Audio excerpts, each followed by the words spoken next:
പിതാവിൻ്റെയും പുത്രൻ്റെയും പരിശുദ്ധാത്മാവിൻ്റെയും നാമത്തിൽ ആമേൻ. പ്രിയപ്പെട്ടവരെ, കർത്താവിനോട് ചേർന്ന് അവൻ്റെ വചനങ്ങളുടെ മുമ്പിൽ ഏതാനും സമയം ചിലവഴിക്കുക നമുക്ക് എപ്പോഴും സന്തോഷം നൽകുന്ന ഒരു കാര്യമാണ്. വചനം ഹൃദയത്തെ സന്തോഷിപ്പിക്കുന്നു. 119 സങ്കീർത്തനം മുഴുവനും വചനത്തിൻ്റെ പ്രാധാന്യത്തെക്കുറിച്ചാണ് എന്ന് നമുക്കറിയാം. 11-ാമത്തെ വാക്യത്തിലേക്ക് നമ്മൾ വരുമ്പോൾ ഹൃദയത്തിൽ സംഗ്രഹിച്ച് ധ്യാനിക്കേണ്ട ഒന്നാണ് ദൈവത്തിൻ്റെ വചനം എന്ന് നമ്മൾ തിരിച്ചറിയുന്നു. പരിശുദ്ധ അമ്മയെ നമുക്ക് ഈ സമയം ഓർമ്മിക്കാം. അമ്മ വചനത്തെ ഹൃദയത്തിൽ സംഗ്രഹിച്ചിരുന്നു. സംഗ്രഹിക്കുക മാത്രമല്ല, അവൾ അതിനെ പ്രാർത്ഥനയുടെ വിഷയമാക്കി മാറ്റുകയും ചെയ്തു എന്ന് നമ്മൾ ലൂക്കായുടെ സുവിശേഷം 1-ാമത്തെ അധ്യായത്തിൽ വായിക്കുന്നില്ലേ? ഗ്രഹിക്കാനാവാത്തവയെ ഹൃദയത്തിൽ സംഗ്രഹിക്കുക. ദൈവത്തിൻ്റെ വചനം എന്ന് പറയുന്നത് നമ്മുടെ ബുദ്ധിയുടെ വിഷയമല്ല. വചനം എപ്പോഴും ഹൃദയത്തിൻ്റെ വിഷയമാണ്. അതുകൊണ്ടാണ് ഹൃദയത്തിൽ പാകിയ വചനത്തെക്കുറിച്ച് മത്തായിയുടെ സുവിശേഷം 13 പറയുക. വചനം ഹൃദയത്തിൻ്റെ വിഷയമാണ്. ഹൃദയത്തിൽ സംഗ്രഹിച്ച് ധ്യാനിക്കുമ്പോൾ അത് 100 മേനിയും 60 മേനിയും 40 മേനിയും 30 മേനിയും ഒക്കെ ഫലങ്ങൾ ഉളവാക്കും എന്ന് നമ്മൾ അറിയുന്നു. അതുകൊണ്ട് പ്രിയപ്പെട്ടവരെ, നമുക്ക് ഹൃദയം ഒരുക്കി ഈ സമയം ഇവിടെ ആയിരിക്കാം. അല്പസമയത്തേക്ക്, കുറച്ച് സമയത്തേക്ക് നിങ്ങളുടെ ബുദ്ധിയെ നിങ്ങൾ മാറ്റിവെക്കുക. കാരണം ദൈവവും ദൈവത്തിൻ്റെ വചനവും ഹൃദയത്തിൻ്റെ വിഷയമാണ്. ഹൃദയത്തിൽ സംഗ്രഹിക്കേണ്ടതാണ് ദൈവത്തിൻ്റെ വചനം എന്ന് നമ്മൾ അറിയുന്നു.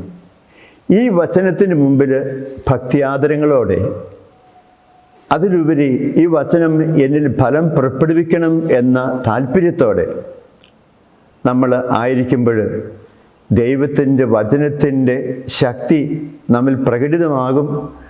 നമ്മൾ ദൈവവചനം ധ്യാനിക്കുകയും പ്രാർത്ഥിക്കുകയും ചെയ്യുമ്പോൾ ഈ വചനത്തിൻ്റെ ശക്തിവിശേഷം നമ്മുടെ ജീവിതങ്ങളിൽ ഫലങ്ങൾ ഉളവാക്കും.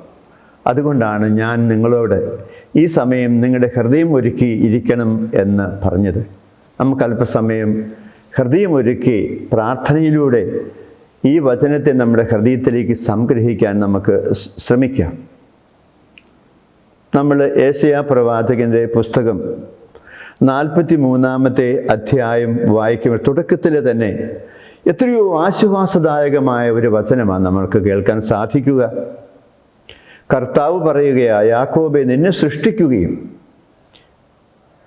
നിന്നെ രൂപപ്പെടുത്തുകയും ചെയ്ത കർത്താവ് അരുളി ചെയ്യുന്നു, ഭയപ്പെടേണ്ട, ഞാൻ നിന്നെ രക്ഷിച്ചിരിക്കുന്നു, നിന്നെ ഞാൻ പേര് ചൊല്ലി വിളിച്ചിരിക്കുന്നു, നീ എൻ്റേതാണ്. ദൈവം മനുഷ്യനോട് പറയുന്നതായിട്ടാണ് നമ്മളിത് മനസ്സിലാക്കുക. ഞാൻ നിന്നെ പേര് ചൊല്ലി വിളിച്ചിരിക്കുന്നു, നീ എൻ്റേതാണ്. നമുക്കിനി അല്പസമയം ഈ വചനത്തിൻ്റെ ഉള്ളർത്ഥങ്ങളെ ധ്യാനത്തിലേക്ക് പ്രാർത്ഥനയിലേക്ക് കൊണ്ടുവരുമ്പോൾ നമുക്ക് മനസ്സിലാക്കാൻ സാധിക്കുന്ന, അനുഭവിക്കാൻ സാധിക്കുന്ന ഒന്നുണ്ട്. ദൈവം എത്രയോ കരുണയോടും സ്നേഹത്തോടും കൂടിയാണ് നമ്മോടൊക്കെ പെരുമാറുക. ഈ സ്നേഹവും കരുണയും അനുഭവിക്കാതെ പോകുന്നതാണ് നമ്മുടെ തെറ്റെന്നൊക്കെ നമ്മൾ പറയുന്നത്. നിന്നെ ഞാനാണ് ഈ വിധത്തിൽ രൂപപ്പെടുത്തിയത് എന്ന് പറയുന്ന കർത്താവിൻ്റെ മുഖം മനസ്സിൽ ധ്യാനിക്കാമോ നിങ്ങൾക്ക്? അങ്ങനെയാണെങ്കിൽ നമുക്ക് കർത്താവിൻ്റെ മുഖം, to contemplate the face of Christ എന്ന് ജോൺ പോൾ II മാർപ്പാപ്പ അദ്ദേഹത്തിൻ്റെ എക്ലേസിയ ദ യൂക്കറിസ്ത്യ എന്ന ഗ്രന്ഥത്തിൽ പറയുന്നത് പോലെ, let us contemplate the face of Christ. യേശുവിൻ്റെ മുഖം ധ്യാനിച്ച് നമുക്കിരിക്കാം. അപ്പോൾ കർത്താവ് നമ്മോട് പറയുന്നു, നിന്നെ രൂപപ്പെടുത്തുകയും നിന്നെ രക്ഷിക്കുകയും ചെയ്തവൻ ഞാൻ തന്നെയാണ്, ഞാൻ നിന്നെ പേര് ചൊല്ലി വിളിച്ചിരിക്കുന്നു.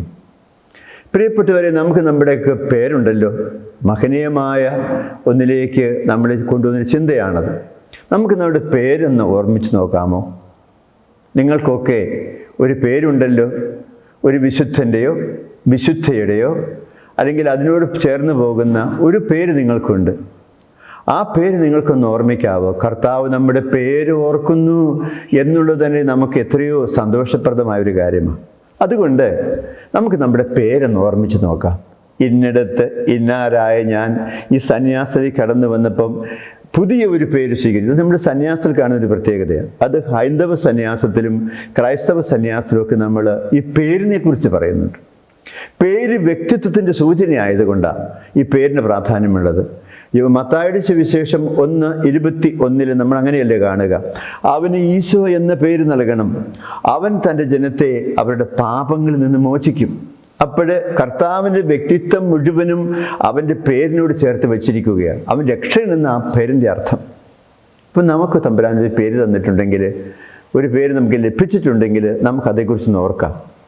പലപ്പോഴും നമ്മുടെ ഇഷ്ടം പോലെ നമ്മൾ തിരഞ്ഞെടുത്തതല്ല നമ്മുടെ പേരുകൾ.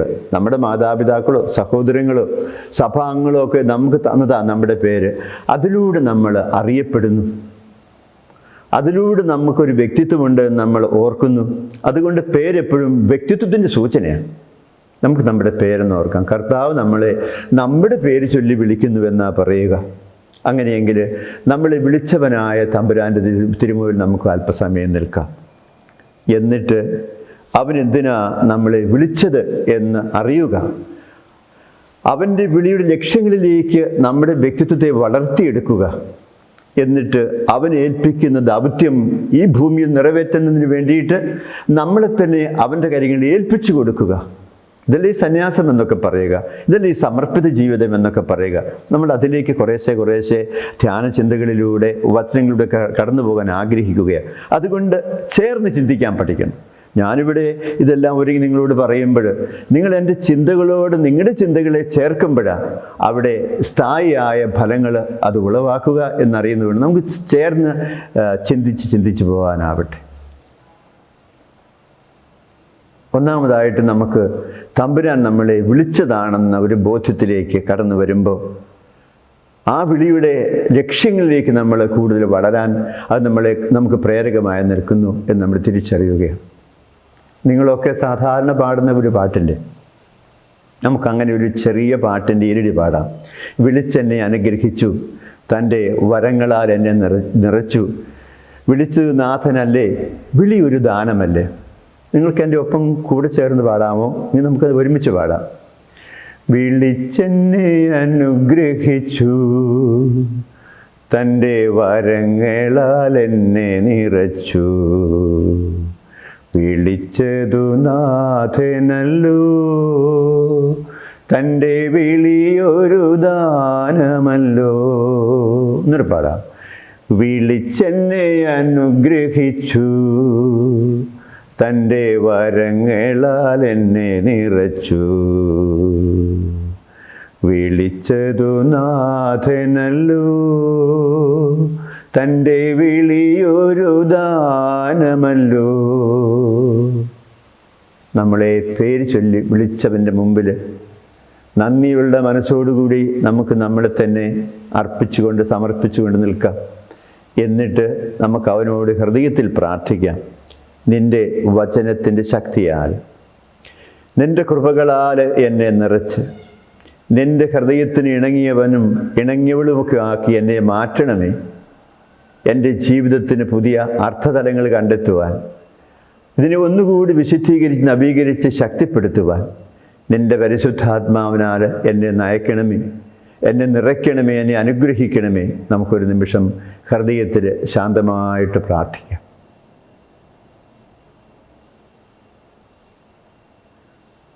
നല്ല ദൈവമേ, ഞങ്ങളെ ഓരോരുത്തരെയും പേര് ചൊല്ലി വിളിക്കുകയും ഞങ്ങൾക്കൊരു വ്യക്തിത്വം നൽകുകയും നിൻ്റെ വഴികളിലൂടെ സഞ്ചരിക്കുവാൻ നിൻ്റെ പരിശുദ്ധാത്മാവിനെ അയച്ച് ഞങ്ങളെ ശക്തിപ്പെടുത്തുകയും ചെയ്യുന്ന നിൻ്റെ ദൗത്യങ്ങളെ ഏൽപ്പിച്ചു തരുന്ന നിൻ്റെ വലിയ കരുണയ്ക്ക് നന്ദി പറഞ്ഞുകൊണ്ട് ഈ പ്രാർത്ഥനാ സമയം ഞങ്ങൾ അങ്ങയുടെ കാൽക്കൽ വയ്ക്കുന്നു. അങ്ങയുടെ പരിശുദ്ധാത്മാവിൻ്റെ കൃപാവരങ്ങളാൽ ഞങ്ങളെ നിറച്ച് ഞങ്ങൾക്ക് ആവശ്യമായ ആത്മീയ ഫലങ്ങൾ ഞങ്ങളുടെ ജീവിതങ്ങളിൽ പുറപ്പെടുവിക്കുവാൻ ഞങ്ങളെ എല്ലാവരെയും സഹായിച്ച് അനുഗ്രഹിക്കണമേ. സമർപ്പിതയുടെ മാതൃകയും മധ്യസ്ഥയുമായ പരിശുദ്ധ അമ്മേ, ഞങ്ങൾക്കെല്ലാവർക്കും വേണ്ടി പ്രാർത്ഥിക്കണമേ. ആമേൻ. ഇനി നമുക്ക് കാര്യങ്ങളിലേക്ക് നമ്മൾ കടക്കുകയാണ് ചെയ്യുക. ഒരു നദിയുടെ കഥ പറഞ്ഞുകൊണ്ട് ആരംഭിക്കാം. ഒരിടത്തൊരിടത്ത് ഒരു നദിയുണ്ടായിരുന്നു, അങ്ങനെയാളുടെ കഥ പറയുക. ഒരിടത്തൊരിടത്ത് ചേർത്ത് പറയണം കഥ പറയുമ്പോൾ, അല്ലെങ്കിൽ കേട്ടിരിക്കുന്നവർക്ക് ഒരു കഥയായിട്ട് തോന്നില്ല. ഒരിടത്തൊരിടത്തൊരു നദി ഉണ്ടായിരുന്നു. ഈ നദിക്ക് വലിയൊരാഗ്രഹം, ആ നദിയുടെ അങ്ങേപ്പുറയുള്ള ഡെസർട്ട് മരുഭൂമി കടന്ന് അപ്പുറത്തേക്കൊന്ന് പോകണം, അവിടെ പോയി ഒഴുകണം. ഇവിടെ ഒഴുകി ഒഴുകി മടുത്തു. അതുകൊണ്ട് ഈ നദി ഇങ്ങനെ മനസ്സിലിങ്ങനെ ഒരു പ്ലാനായിട്ട് ഒരു ആശയം, ഒരു ആഗ്രഹമെടുത്ത് സൂക്ഷിക്കുകയാണ്. ഇങ്ങനെ ഇരിക്കുമ്പം ദൈവത്തോട് പ്രാർത്ഥിച്ചു, ഭഗവാനെ, എനിക്കിങ്ങനെ ഒരു ആഗ്രഹമുണ്ട്, എന്നെ ഈ കാണുന്ന ഡെസർട്ട് അല്ലെങ്കിൽ മരുഭൂമിക്ക് അപ്പുറത്ത് പോയി ഒഴുകാൻ വേണ്ട അനുഗ്രഹം എനിക്ക് തരണമേ എന്ന് ഈ നദി ഇങ്ങനെ പ്രാർത്ഥിക്കുകയായിരുന്നു. അങ്ങനെ പ്രാർത്ഥിക്കുന്ന സമയത്ത് നദിക്ക് തന്നെ ഇതൊരു അപകടമാണ്. കാരണം ഈ ഡെസർട്ട്, ഈ മരുഭൂമിയിലൂടെ കടന്നു പോയാൽ ഈ മരുഭൂമി എന്നെ വിഴുങ്ങും. ഒരു തുള്ളി വെള്ളം പോലും ഇല്ലാത്ത സ്ഥലമാണല്ലോ മരുഭൂമി. അപ്പം മരുഭൂമി എന്നെ വിഴുങ്ങും, അല്ലെങ്കിൽ ഇതെന്നെ മറ്റൊരു രൂപത്തിലേക്ക് ആക്കി തീർക്കും, എൻ്റെ ജീവിതം പോലും കഷ്ടത്തിലാകും. അങ്ങനെ ഇരിക്കുമ്പോൾ, ചിന്തിച്ചിരിക്കുമ്പോൾ ഒരു അശരീരി ശബ്ദം കേട്ടു. കഥയ്ക്കകത്ത് അങ്ങനെയൊക്കെ ഉണ്ടല്ലോ, അശരീരി ശബ്ദങ്ങളൊക്കെയാണ്. ഒരു അശരീരി ശബ്ദം കേട്ടപ്പോൾ അതിങ്ങനെ ഇപ്രകാരമായിരുന്നു: ട്രസ്റ്റ് ദി ഡെസർട്ട്. മരുഭൂമിയെ വിശ്വസിക്കുക, മരുഭൂമിയെ വിശ്വസിക്കുക. അതിങ്ങനെ മനസ്സിലിങ്ങനെ വന്നുകൊണ്ടിരിക്കുക. മരുഭൂമിയെ വിശ്വസിക്കണമ്പോൾ ഏതായാലും നദി മരുഭൂമിയെ വിശ്വസിച്ചു. എന്നിട്ട് ഈ മരുഭൂമിയുടെ ഒഴുകാൻ തുടങ്ങി. അല്പം കഴിഞ്ഞപ്പം ഒഴുകുന്ന നദിയെ കാണാനില്ല. അത് മുഴുവനും ആവിയായിട്ട്, ചൂടുകൊണ്ട് ആവിയായിട്ട് അന്തരീക്ഷത്തിൻ്റെ മുകൾ ഭാഗത്തിലേക്ക് മേഘങ്ങളായിട്ട് മാറി. കുറേ സമയം കഴിഞ്ഞപ്പോൾ അവിടെ നദിയില്ല, പകരം മേഘങ്ങളാണ്. അപ്പോഴൊരു കാറ്റ് വന്നിട്ട് ഈ മേഘങ്ങളെ അങ്ങോട്ട് അടിച്ചുകൊണ്ട് പോയി. കുറച്ചുകൂടി തണുപ്പുള്ള സ്ഥലത്ത് എത്തിക്കഴിഞ്ഞപ്പോഴത്തേക്കും അത് മഴയായിട്ട് പെയ്യാൻ തുടങ്ങി. അപ്പോൾ ഇവിടെ നദിയായിട്ട് ഒഴുകിയിരുന്ന വെള്ളവുമായിട്ട് പൊയ്ക്കൊണ്ടിരുന്ന ഈ നദിക്ക് രൂപാന്തരം വന്ന് ഭവിച്ചിട്ട് അത് അപ്പുറം കിടന്നപ്പോൾ മഴയായിട്ട്, മേഘമായി തീർന്ന ഈ നദി മഴയായിട്ട് പെയ്യാൻ തുടങ്ങി. വീണ്ടും ആ നദി ആഗ്രഹിച്ച സ്ഥലത്ത് ഒഴുകാൻ തുടങ്ങി. ഇത് വെറുതെ ഒരു കഥയായിട്ട് നിങ്ങൾക്ക് തോന്നും, പക്ഷേ ഈ കഥയ്ക്ക് പറയൊരു കാര്യമുണ്ട്. Trust the desert. മരുഭൂമിയെ വിശ്വസിക്കുക. ആ നദി മരുഭൂമിയെ വിശ്വസിച്ചു. ഇതുപോലെ തന്നെയാണ് സന്യാസമെന്ന് എനിക്ക് പലപ്പോഴും തോന്നിയിട്ടുണ്ട്. സന്യാസം ഇതുപോലെ തന്നെയാണ്. ദൈവവിളി എന്ന് പറയുന്ന ഒരു അശരീരി വാക്യം നമ്മുടെ മനസ്സിൽ എന്നോ എവിടെ വെച്ചോ മുഴങ്ങി. ചിലപ്പോൾ അത് നമ്മുടെ മാതാപിതാക്കളിലൂടെ ആകാം, സഹോദരങ്ങളിലൂടെ ആകാം, അധ്യാപകരിലൂടെയാകാം, വൈദികരിലൂടെ ആകാം, സന്യസ്തരിലൂടെ ആകാം. ഒരു അശരീരി ശബ്ദം, ദൈവവിളിയുടെ ശബ്ദം നമ്മുടെ മനസ്സിൽ മുഴങ്ങി. Trust God. ദൈവത്തിൽ വിശ്വസിക്കുക. അങ്ങനെ ദൈവത്തിൽ മാത്രം വിശ്വാസം അർപ്പിച്ചുകൊണ്ട് നമ്മൾ രൂപാന്തരപ്പെട്ടില്ലേ? നേരത്തെ ഉണ്ടായിരുന്ന ജീവിതത്തിൽ നിന്നൊക്കെ മാറിയിട്ട് പുതിയ ഒരു ജീവിതത്തിലേക്ക് നമ്മൾ കടന്നു വന്നു. എന്നിട്ട് നമ്മൾ പുതിയ മേഖലകളിലേക്ക് കടന്നു വന്നു, പുതിയ സ്ഥലങ്ങളിലേക്ക് ഒഴുകാൻ തുടങ്ങി. നമ്മുടെ അസ്തിത്വം തന്നെ രൂപാന്തരപ്പെട്ടില്ലേ? അത് സന്യാസത്തിലേക്ക് വന്നില്ലേ? അപ്പോൾ നമ്മളിവിടെ കണ്ടെത്തുന്ന ഒരു കാര്യം, ദൈവത്തിൽ വിശ്വസിച്ച് നമ്മൾ ആഗ്രഹിച്ചതുപോലെ നമ്മൾ ഒഴുകാൻ തുടങ്ങിയിരിക്കുന്നു. സന്യാസത്തിൽ, മറ്റൊരു സ്ഥലത്ത്, മറ്റൊരു വേദിയിൽ, മറ്റൊരു സമൂഹത്തിൽ. കുടുംബമൊക്കെ നമ്മൾ വിട്ടു, നമ്മൾ ആയിരിക്കുന്നത് മറ്റൊരു സമൂഹം, വേറൊരു വലിയ കുടുംബത്തിലാണ്. അപ്പോൾ അങ്ങനെ വരുമ്പോൾ എസെക്കിയേൽ 47 നമുക്ക് എപ്പോഴും പ്രധാനപ്പെട്ട ഒരു അധ്യായം. അതിനകത്ത് അൾത്താരയുടെ അടിയിൽ നിന്നൊഴുകുന്ന ഒരു ജലപ്രവാഹത്തെക്കുറിച്ച് പറയുന്നുണ്ട്. ഈ ജലപ്രവാഹം ചെല്ലുന്നിടത്തെല്ലാം കെട്ടിക്കിടക്കുന്ന ജലത്തെ അത് വിശുദ്ധമാക്കും. അത് ആ വെള്ളം ഒഴുകുന്ന കരയുടെ ഇരുകരങ്ങളിലും ഒക്കെ ഉണ്ടല്ലോ, അവിടെ പുതിയ പുതിയ വൃക്ഷങ്ങൾ വളർന്നു വരികയാണ്, പുതിയ ഫലങ്ങൾ അത് പുറപ്പെടുവിക്കുകയാണ്. അങ്ങനെയുള്ള ഒരു നദിയെക്കുറിച്ച് എസെക്കിയേൽ പ്രവാചകൻ്റെ പുസ്തകം 47 പറയുന്നത്. അത് അൾത്താരയുടെ അടിയിൽ നിന്നൊഴുകുന്ന ഒരു ജലപ്രവാഹമാണ്. ശരിക്കും പറഞ്ഞ് ഇതല്ലേ സന്യാസം, പൗരോഹിത്യം എന്നൊക്കെ പറയുക. നമ്മൾ ദൈവത്തിൻ്റെ കരങ്ങളിലേക്ക് നമ്മുടെ ജീവിതം അർപ്പിച്ചപ്പോൾ അതിനെ വിടും ഒരു ബലിയാക്കി, അൾത്താരയിൽ ബലി പോലെ. നമ്മളിവിടെ ഓർക്കേണ്ടത് റോമാലേഖനം 12:1 നിങ്ങളുടെ ശരീരങ്ങളെ സജീവ ബലിയായി ദൈവത്തിന് അർപ്പിക്കുവിൻ എന്ന് പറഞ്ഞ് നമ്മളിവിടെ ഓർക്കുക. അപ്പോൾ ഒരു ബലിയായി അൾത്താരിൽ അർപ്പിച്ചപ്പോൾ അവിടെ നിന്ന് ഒഴുകുന്ന ഒരു പ്രവാഹമായി നിങ്ങളും ഞാനുമൊക്കെ മാറിയിട്ടുണ്ട്. നമ്മൾ പോകുന്ന ഇടങ്ങളിലൊക്കെ പുതിയ പുതിയ ജീവനുകൾ ഉണ്ടാകണം, പുതിയ പുതിയ മുളപ്പൊട്ടുകളുണ്ടാകണം, പുതിയ പുതിയ ഫലപ്രാപ്തിയുള്ള വൻവൃക്ഷങ്ങൾ ഉണ്ടാകണം. അതിനാ നമ്മൾ ഈ സമൂഹത്തിലൂടെ ഇങ്ങനെ അൾത്താരിൻ്റെ അടിയിൽ നിന്ന് ഒഴുകുന്ന ഒരു നദി പോലെ ഒഴുകിക്കൊണ്ടിരിക്കുക. അതാണ് നമ്മുടെ വിളി എന്നൊക്കെ പറയുന്നത്. അപ്പോൾ ഒരുപാട് ഫലം പുറപ്പെടുവിക്കാനുള്ള വിളി നമുക്കുണ്ട്, നമുക്കറിയാം. അപ്പോൾ അത് നമ്മുടെ സന്യാസത്തിൻ്റെ ഒരു പ്രതീകം പോലെയൊക്കെ നമ്മൾ കണക്കിലെടുക്കുമ്പോൾ ഈ സന്യാസം തന്നെയാണ് നമ്മുടെ അസ്തിത്വം എന്ന് പറയുക. നമുക്ക് വേറെ എന്ത് അസ്തിത്വമാണുള്ളൂ? നിങ്ങൾ പറ. ആരുമില്ല നമുക്ക്. എല്ലാവരും ഉണ്ട് താനും. ഒന്നുമില്ല നമുക്ക്, പക്ഷെ എല്ലാം ഉണ്ട് താനും എന്ന് പറയുന്ന ഒരു വൈപരീത്യം നമ്മുടെ ജീവിതത്തിൽ കിടപ്പില്ലേ? എല്ലാവരും ഉണ്ടെന്ന് പറയുമ്പോഴും നമുക്കാരുമില്ല, എല്ലാം ഉണ്ടെന്ന് പറയുമ്പോഴും നമുക്കൊന്നുമില്ല. നമ്മൾ തന്നെ നമ്മുടെ സ്വന്തമല്ല, നമ്മൾ വിലയ്ക്ക് വാങ്ങപ്പെട്ടവരാണെന്ന് പൗലോസ് പറയുന്നത് പോലെ നമ്മളൊക്കെ ദൈവത്തിൻ്റെ വിലയ്ക്ക് വാങ്ങപ്പെട്ട ആളുകളാണ്. ദൈവം വില കൊടുത്ത് വാങ്ങിയത് നമ്മളെ. നമ്മൾ തിരിച്ചറിയുമ്പോൾ നമ്മുടെ സന്യാസത്തിന് മറ്റൊരു മാനം ഉണ്ടാകുന്നു എന്ന് നമ്മൾ തിരിച്ചറിയുക. പ്രിയപ്പെട്ടവരെ, അങ്ങനെ നമ്മൾ ഓർക്കുമ്പോൾ നമുക്ക് ഈ സന്യാസ ജീവിതത്തിലേക്കുള്ള വിളി എന്ന് പറയുന്നത് നമ്മുടെ അസ്തിത്വത്തിൻ്റെ മറ്റൊരു ഭാവഭേദമാണ്. നമ്മുടെ ഭവനങ്ങളിലായിരുന്ന സമയത്ത് നമ്മൾ ആരുടെയൊക്കെ പ്രിയപ്പെട്ടവരൊക്കെ ആയിരുന്നു. അതേസമയം നമ്മുടെ മാതാപിതാക്കളെ, പ്രിയപ്പെട്ടവരെയൊക്കെ വിട്ട് ഒരു സന്യാസ സമൂഹത്തിലേക്കൊക്കെ വന്നു കഴിയുമ്പോൾ അവിടെ നമ്മുടെ പ്രിയപ്പെട്ടവരുടെ എണ്ണം കുറയുകയല്ല, ഒരുപാട് പ്രിയപ്പെട്ടവരെ നമുക്ക് നമ്മുടെ ചുറ്റും കിട്ടുകയാണ്. അതുപോലെ തന്നെ തമ്പുരാൻ്റെ കരങ്ങളിലേക്ക് നമ്മളെ തന്നെ ഏൽപ്പിച്ചു കൊടുത്തപ്പോഴൊക്കെ നമുക്ക് ദൈവം നൽകുന്നൊരു സഭയെ മുഴുവനുമാണ്, തിരുസഭയെ മുഴുവനുമാണ്. സ്വന്തം സഭ മാത്രമല്ല, തിരുസഭയെ മുഴുവനും നമുക്ക് നൽകുകയാണ്. അങ്ങനെ ബന്ധങ്ങളുടെ ഒരു ജീവിതമായി മാറുന്നു സന്യാസ ജീവിതം എന്ന് പറയുക. അത് അസ്തിത്വത്തിൻ്റെ വേറൊരു തലത്തിലേക്ക് നമ്മളെ കൊണ്ടുപോകുന്നതാണ്. നമ്മൾ തിരിച്ചറിയുമ്പോൾ എത്ര മനോഹരമാണ് ഈ സന്യാസ ജീവിതമെന്ന് അനുഭവിച്ചറിയാൻ ഒക്കെ നമുക്ക് സാധിക്കുകയില്ലേ? അതിലേക്കൊക്കെ നമുക്ക് കടന്നു വരേണ്ടതായിട്ടുണ്ട് ഈ നാളുകളിൽ എന്നൊക്കെ നമുക്ക് ഓർക്കുക. അതുകൊണ്ട് ഈ സന്യാസ അസ്തിത്വത്തെ കരങ്ങളിലെടുത്തുകൊണ്ട് നമുക്ക് ഇവിടെ ഇരിക്കാനാവട്ടെ. എൻ്റെ വ്യക്തിത്വം സന്യാസ വ്യക്തിത്വമാണ്, ഞാനായിരിക്കുന്നത് സന്യാസ അസ്തിത്വത്തിലാണ് എന്ന് പറയാൻ സാധിക്കുക.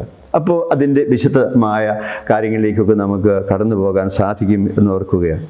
എൻ്റെ ഈ സന്യാസം എന്നൊക്കെ പറഞ്ഞാൽ ഈ സന്യാസത്തിന് അതിൻ്റേതായ ഒരുപാട് അർത്ഥങ്ങളുണ്ട്. അത് നമ്മുടെ സംസ്കാരത്തിൽ, ക്രിസ്തീയ സംസ്കാരത്തിൽ മാത്രമല്ല, മറ്റെല്ലാ സംസ്കാരങ്ങളിലും ഇത് ജീവിതത്തോട് ബന്ധപ്പെടുത്തി കിടക്കുന്നതാണ്. നമ്മളൊക്കെ 100% സന്യസ്തരാണെന്ന് നമ്മൾ അവകാശപ്പെടും. നമ്മുടെയൊക്കെ അസ്തിത്വം മുഴുവനും അടിമുടി സന്യാസത്തിനോട് ചേർന്ന് നിൽക്കുന്നതാണ്.